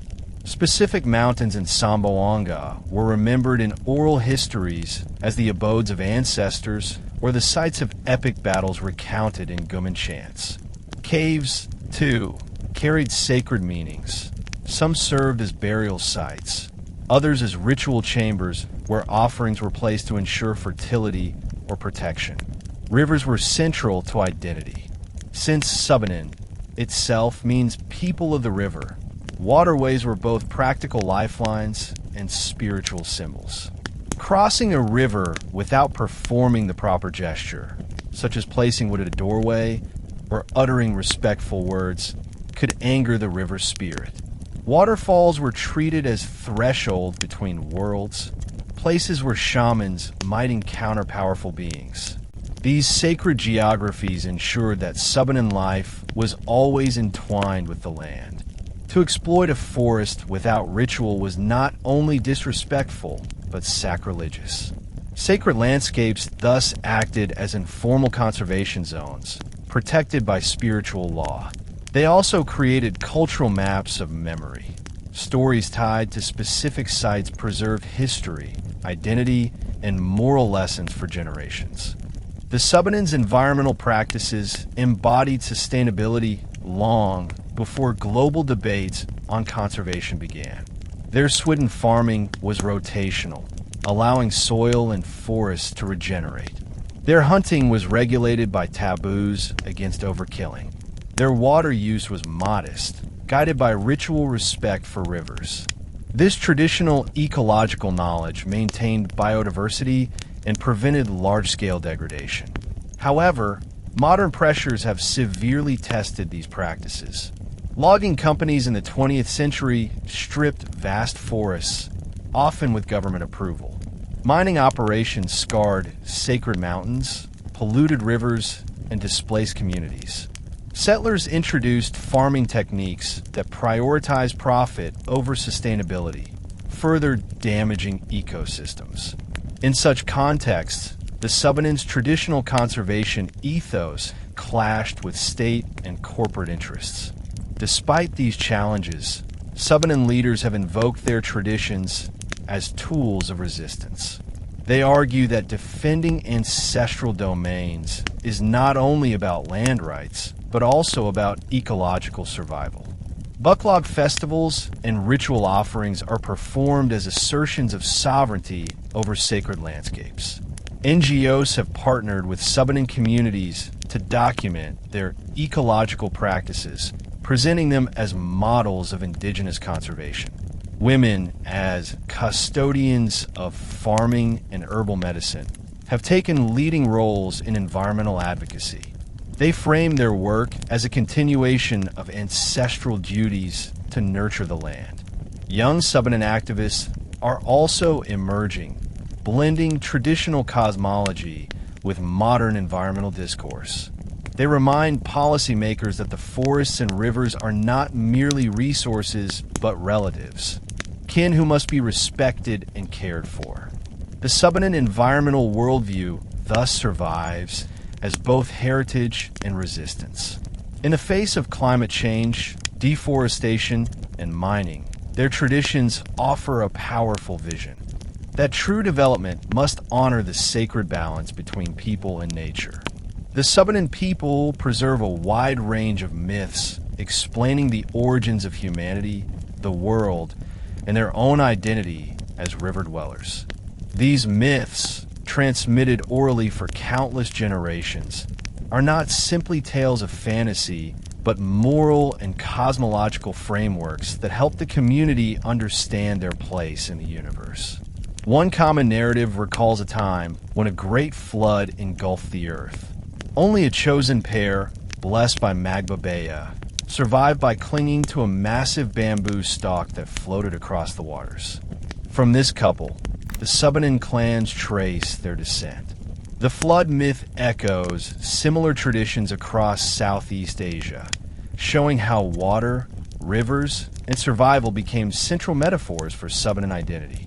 Another myth tells of the first settlement along a sacred river. According to legend, the ancestors were guided by a bird scent from the spirit world. Wherever the bird alighted, the people built their homes, marking the spot as sacred. This story reinforces the Subanen self-conception as children of the river, Suba meaning river. It also explains why rivers are treated as more than physical resources. They are ancestral pathways and spiritual bridges.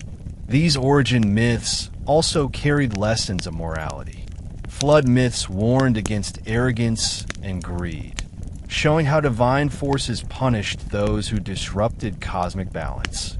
Migration myths taught obedience to spiritual guidance, reinforcing the principle that human beings thrive only by respecting nature and ancestors. In this way, myths of origin anchored Subanen life in both ecological reality and spiritual truth. Among the richest traditions of Subanen storytelling are the Guman, epic chants performed during communal gatherings, especially weddings, harvest celebrations, or Buklog festivals. These chants could last for hours or even days, weaving together myths, genealogies, and heroic tales. The Guman were not memorized word for word, but improvised within a traditional framework, allowing performers to adapt the stories to the context and audience. The heroes of Guman were often ancestral figures, warriors, lovers, or leaders who embodied values such as bravery, loyalty, and respect for the spirits. Battles against monsters or rival tribes symbolized the struggle to maintain harmony. Love stories, often filled with trials and separations, taught lessons about patience, fidelity, and the sacred nature of marriage. Genealogical recitations embedded within the chants reminded listeners of their kinship ties, linking the living to ancestors across generations. Performing Guman required skill and authority. Singers, usually elders, possessed not only vast memory, but also mastery of poetic language. Their chants employed metaphor, repetition, and rhythm, making the stories memorable and emotionally powerful. Accompanied by the agon, gong, and other instruments, the Guman became both musical and spiritual experiences. The Guman also functioned as a form of law. By narrating ancestral deeds and agreements, the chants reaffirmed customary practices like inheritance, dowry, and justice. Listeners were reminded that their actions today were judged against the wisdom of the past. In this sense, Guman was not only entertainment, but a living constitution of Subanen society. Storytelling among the Subanen was not confined to formal epics. It permeated daily life. Elders told stories by firelight. Mothers shared folk tales while weaving, and shamans narrated myths during healing rituals. Each story carried multiple layers: amusement, instruction, and preservation of identity. Through stories, children learned not only language, but also the ethics of respect, generosity, and humility. Folk tales often featured trickster spirits who punished greed or rewarded kindness. A farmer who hoarded rice might find his field destroyed by invisible forces, while a generous hunter who shared his catch could receive blessings from the forest spirits. These tales reinforced the values of balance and reciprocity, teaching that survival depended on cooperation with both humans and nature. During times of colonial suppression, storytelling became an act of resistance. Even when missionaries banned rituals, Subanen families continued to tell myths in secret. Through stories, they preserved ancestral memory and taught younger generations that their culture had value, despite being labeled pagan or primitive. Oral literature thus safeguarded identity in times of displacement and oppression. Today, storytelling remains vital. While modern influences, television, radio, and social media have reached Subanen communities, elders still gather children to pass on myths and epics. Cultural organizations now record Guman and folk tales, ensuring they are not lost. Yet the essence of storytelling remains oral and communal, rooted in voice, rhythm, and human connection. For the Subanen, to tell a story is to weave past and present, ancestors and descendants, humans and spirits. It is a sacred duty that keeps identity alive in a changing world. The traditional authority of the Thimuay, the Subanen ritual and political leader, has undergone profound transformation in the modern era. During pre-colonial and colonial times, the Thimuay embodied moral, judicial, and spiritual authority, guiding communities through consensus and ancestral law. However, the introduction of national government structures replaced this indigenous system with barangay captains, mayors, and governors. In many cases, Subanen leaders lost formal recognition, and their authority was relegated to ritual functions. Yet the spirit of Thimuay leadership did not vanish. Many communities continued to honor their traditional leaders, even if the state did not. The Thimuay remained the custodian of ancestral law, Gukom, presiding over disputes, marriages, and rituals. Elders respected for wisdom, patience, and honesty still commanded loyalty, especially in remote areas where state structures were weak. In this sense, traditional leadership persisted as a parallel system of governance, rooted in kinship and spirituality rather than bureaucracy. The modern era has also seen hybrid leadership emerge. Some Thimuay became barangay captains or municipal councilors, blending indigenous authority with state recognition. Others collaborated with churches and NGOs, using their legitimacy to advocate for community rights. This dual role reflects adaptation.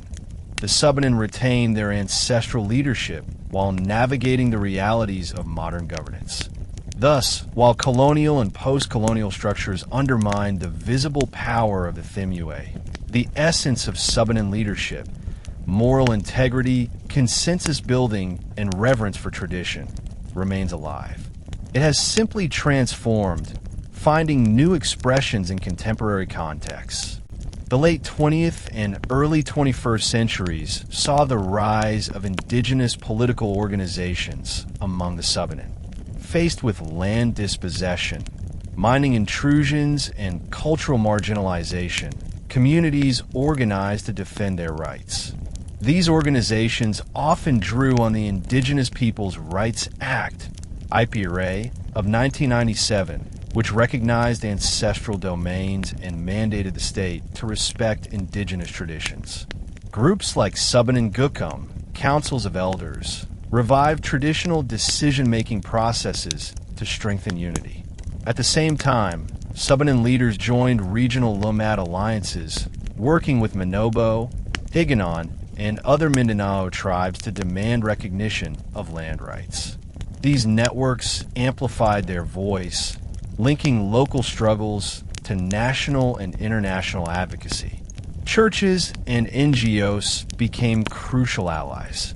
Catholic and Protestant missions often provided platforms for Subanen leaders to speak against mining, logging, and militarization.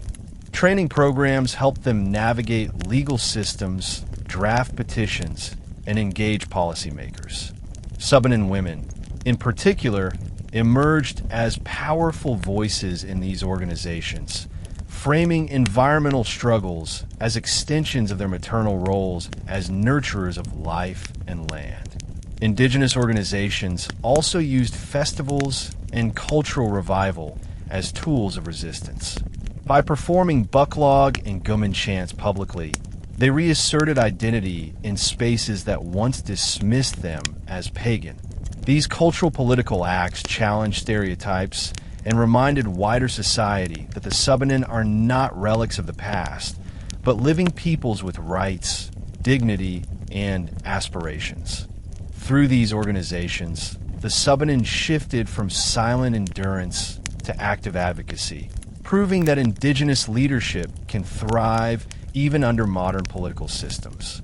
In recent decades, a new generation of Subanen leaders has emerged, educated, articulate, and rooted in both ancestral traditions and modern knowledge. These leaders include teachers, lawyers, priests, environmental advocates, and youth activists. Many studied in urban universities, gaining literacy and skills that allow them to engage with the state and global organizations. Yet they also return to their communities, carrying with them a sense of duty to defend their heritage. Young Subanen activists have taken the struggle for ancestral domains into courts and media platforms. They speak at conferences on indigenous rights, link up with international solidarity networks, and use digital tools to amplify their voices.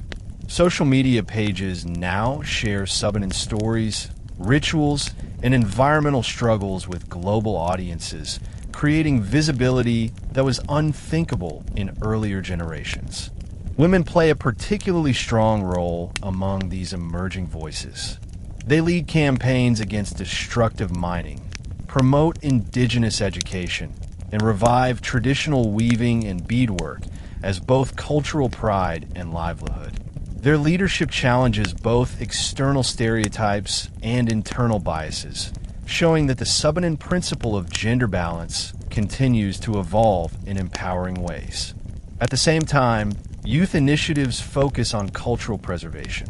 They record Guman chants, document herbal knowledge, and organize workshops to teach traditional dances and rituals.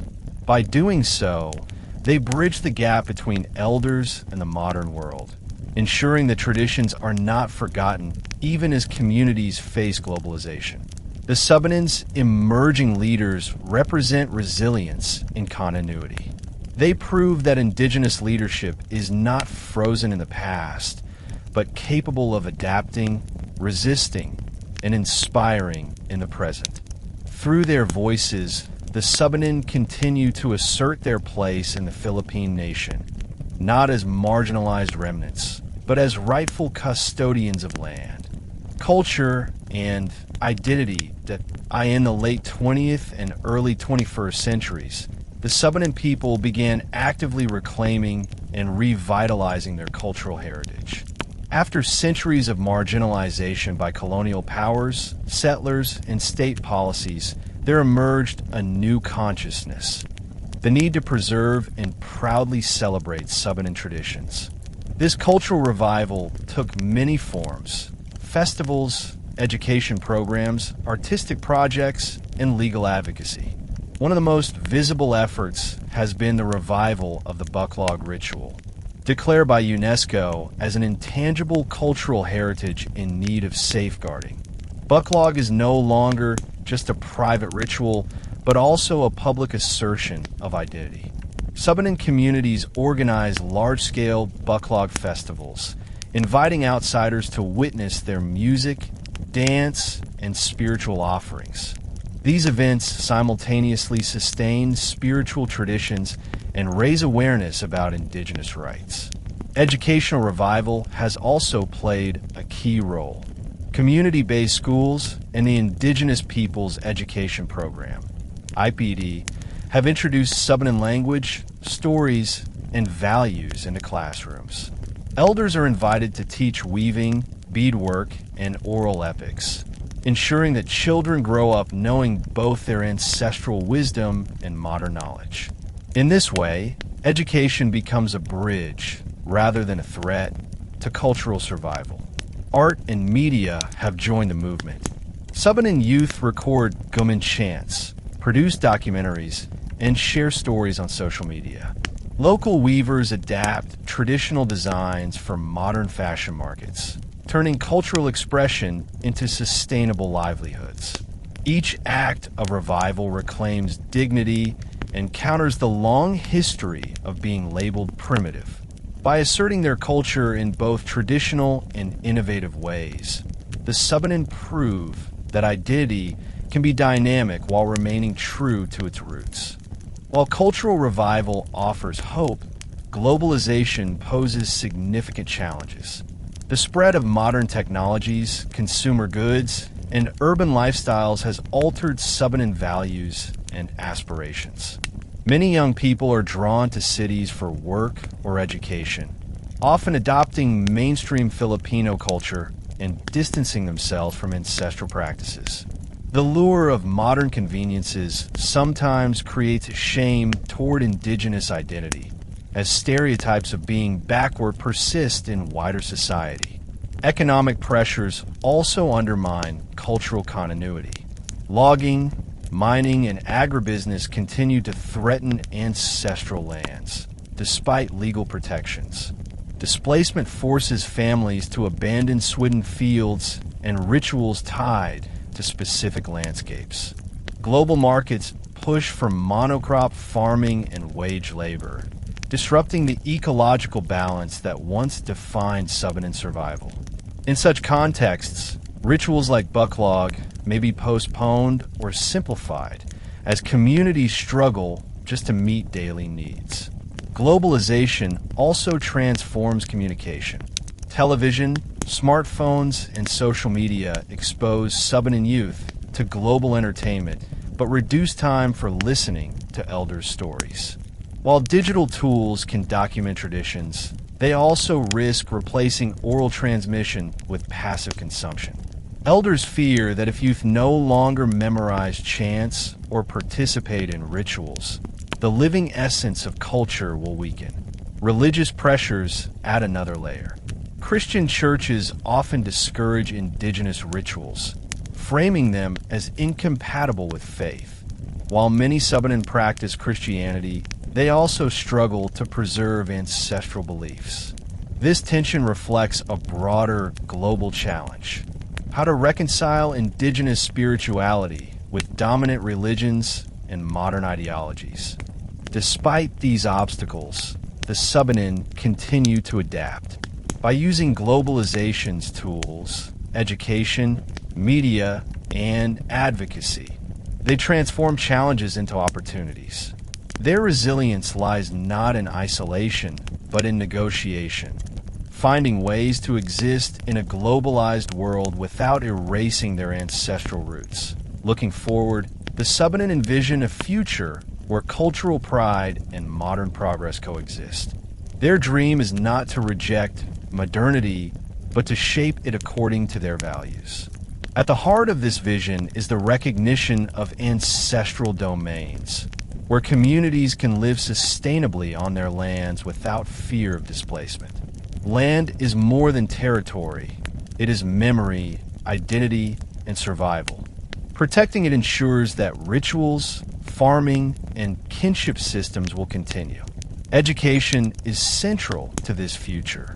Subanen leaders hope for schools that honor indigenous knowledge, teaching children not only mathematics and English, but also the wisdom of their ancestors. By blending modern skills with cultural pride, the youth can become leaders who defend both their heritage and their rights in a global context. Cultural creativity also drives their vision. Weaving, music, dance, and storytelling are seen not as relics, but as evolving art forms. Subanen artists imagine their designs on global stages, their music in international festivals, and their stories published in books and films. This does not dilute identity. Rather, it shares it with the world, turning culture into both empowerment and livelihood. Finally, peace is a core dream. After centuries of marginalization and conflict, the Subanen long for a society where they are respected as equal citizens and recognized as custodians of their lands. They envision inter-ethnic harmony in Mindanao, where Subanen, Moros, and settlers coexist without dispossession or discrimination. For them, true progress means balance between humans and nature, tradition and modernity, local identity and global citizenship. The Subanen future, therefore, is a vision of resilience transformed into renewal. By holding fast to their rivers, forests, and ancestral songs while engaging with the modern world, they dream of a tomorrow where their children walk confidently as Subanen, keepers of heritage, builders of peace, and participants in a shared humanity. Today, the Subanen stand at the crossroads of tradition and modernity. Centuries of marginalization through colonialism, migration, militarization, and globalization have tested their endurance, yet their identity continues to thrive. This resilience is not accidental. It is the product of deep cultural foundations rooted in kinship, spirituality, and ecological balance. Modern Subanen life reflects both continuity and adaptation. In remote mountain villages, rituals like Buklog are still performed with sincerity, echoing the footsteps of ancestors on sacred platforms. Shamans continue to heal with herbs and chants. Mothers still weave textiles that carry ancient motifs, and elders recount Guman epics by firelight. These practices persist even as roads, cell phones, and televisions reach their communities. At the same time, many Subanen live in towns and cities, working as teachers, office employees, or traders. They wear modern clothes, speak Cebuano or Tagalog, and participate in national politics. Yet even in these new settings, Subanen identity is not erased.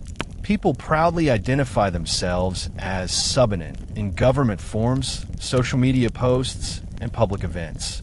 For them, being Subanen is not about isolation from modern life, but about carrying ancestral wisdom into new spaces. This resilience shows that culture is not frozen. It evolves, adapts, and survives because its core values remain intact. The Subanen belief in balance between men and women, humans and spirits, tradition and change continues to guide them as they face the uncertainties of the 21st century. The legacy of the Subanen lies in the knowledge systems they have preserved and the values they embody.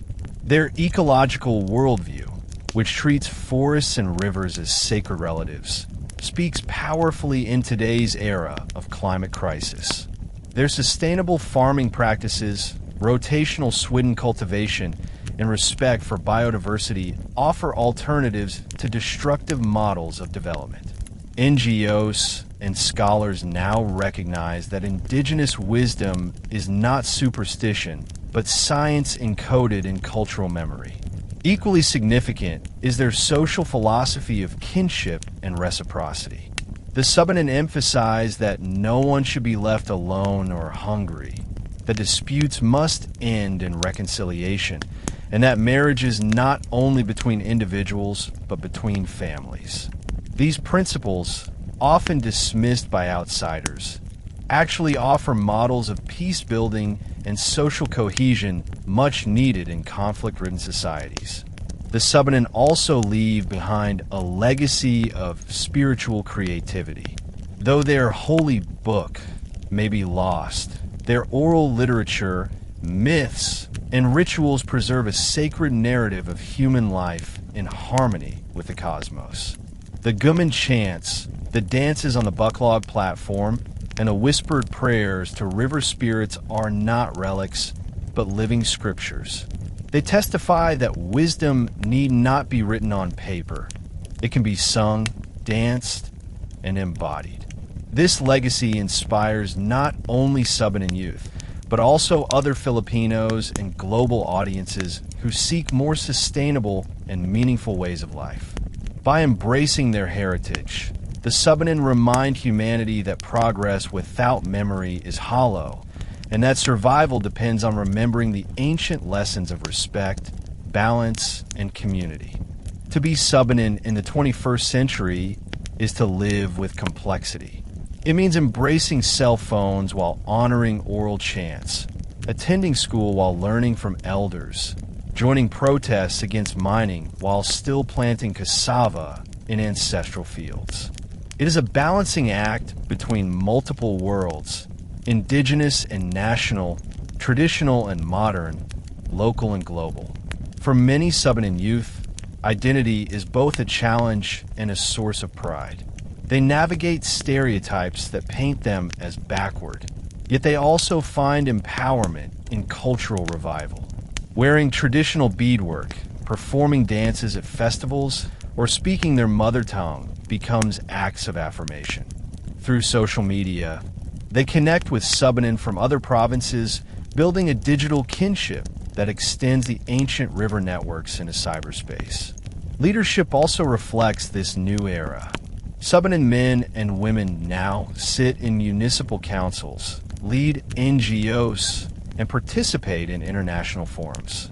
They argue not only for their people's rights, but also for environmental justice, framing their struggles as part of global movements against climate change and exploitation. Their voices carry the authority of survival. They speak as a people who have endured centuries of marginalization, yet remain unbroken. Ultimately, being Subanen today means carrying forward a proud legacy while shaping a hopeful future. It means honoring ancestors who danced on Buklog platforms while dreaming of a tomorrow where Subanen children thrive in schools that respect their culture, on lands that remain fertile and free. It means telling the world, we are still here. We are Subanen. Our rivers still flow, our songs still echo, and our identity endures. Today, on History Teller YT, we explored the world of the Subanen, their origins by the rivers, their rituals of life and death, their struggles against colonizers, and their survival through resilience and faith in their traditions. We saw how they honored balance between men and women, humans and spirits, past and future. The moral of their story is clear.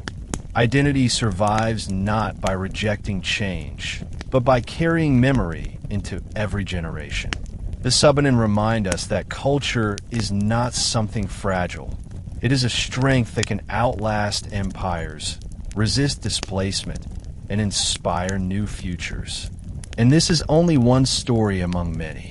Here on History Teller YT, we will continue to uncover forgotten voices, untold histories, and the wisdom of peoples who shaped our world in silence. So don't forget to subscribe, share, and return for our next journey. Because history lives not only in books, but in the stories we keep alive together.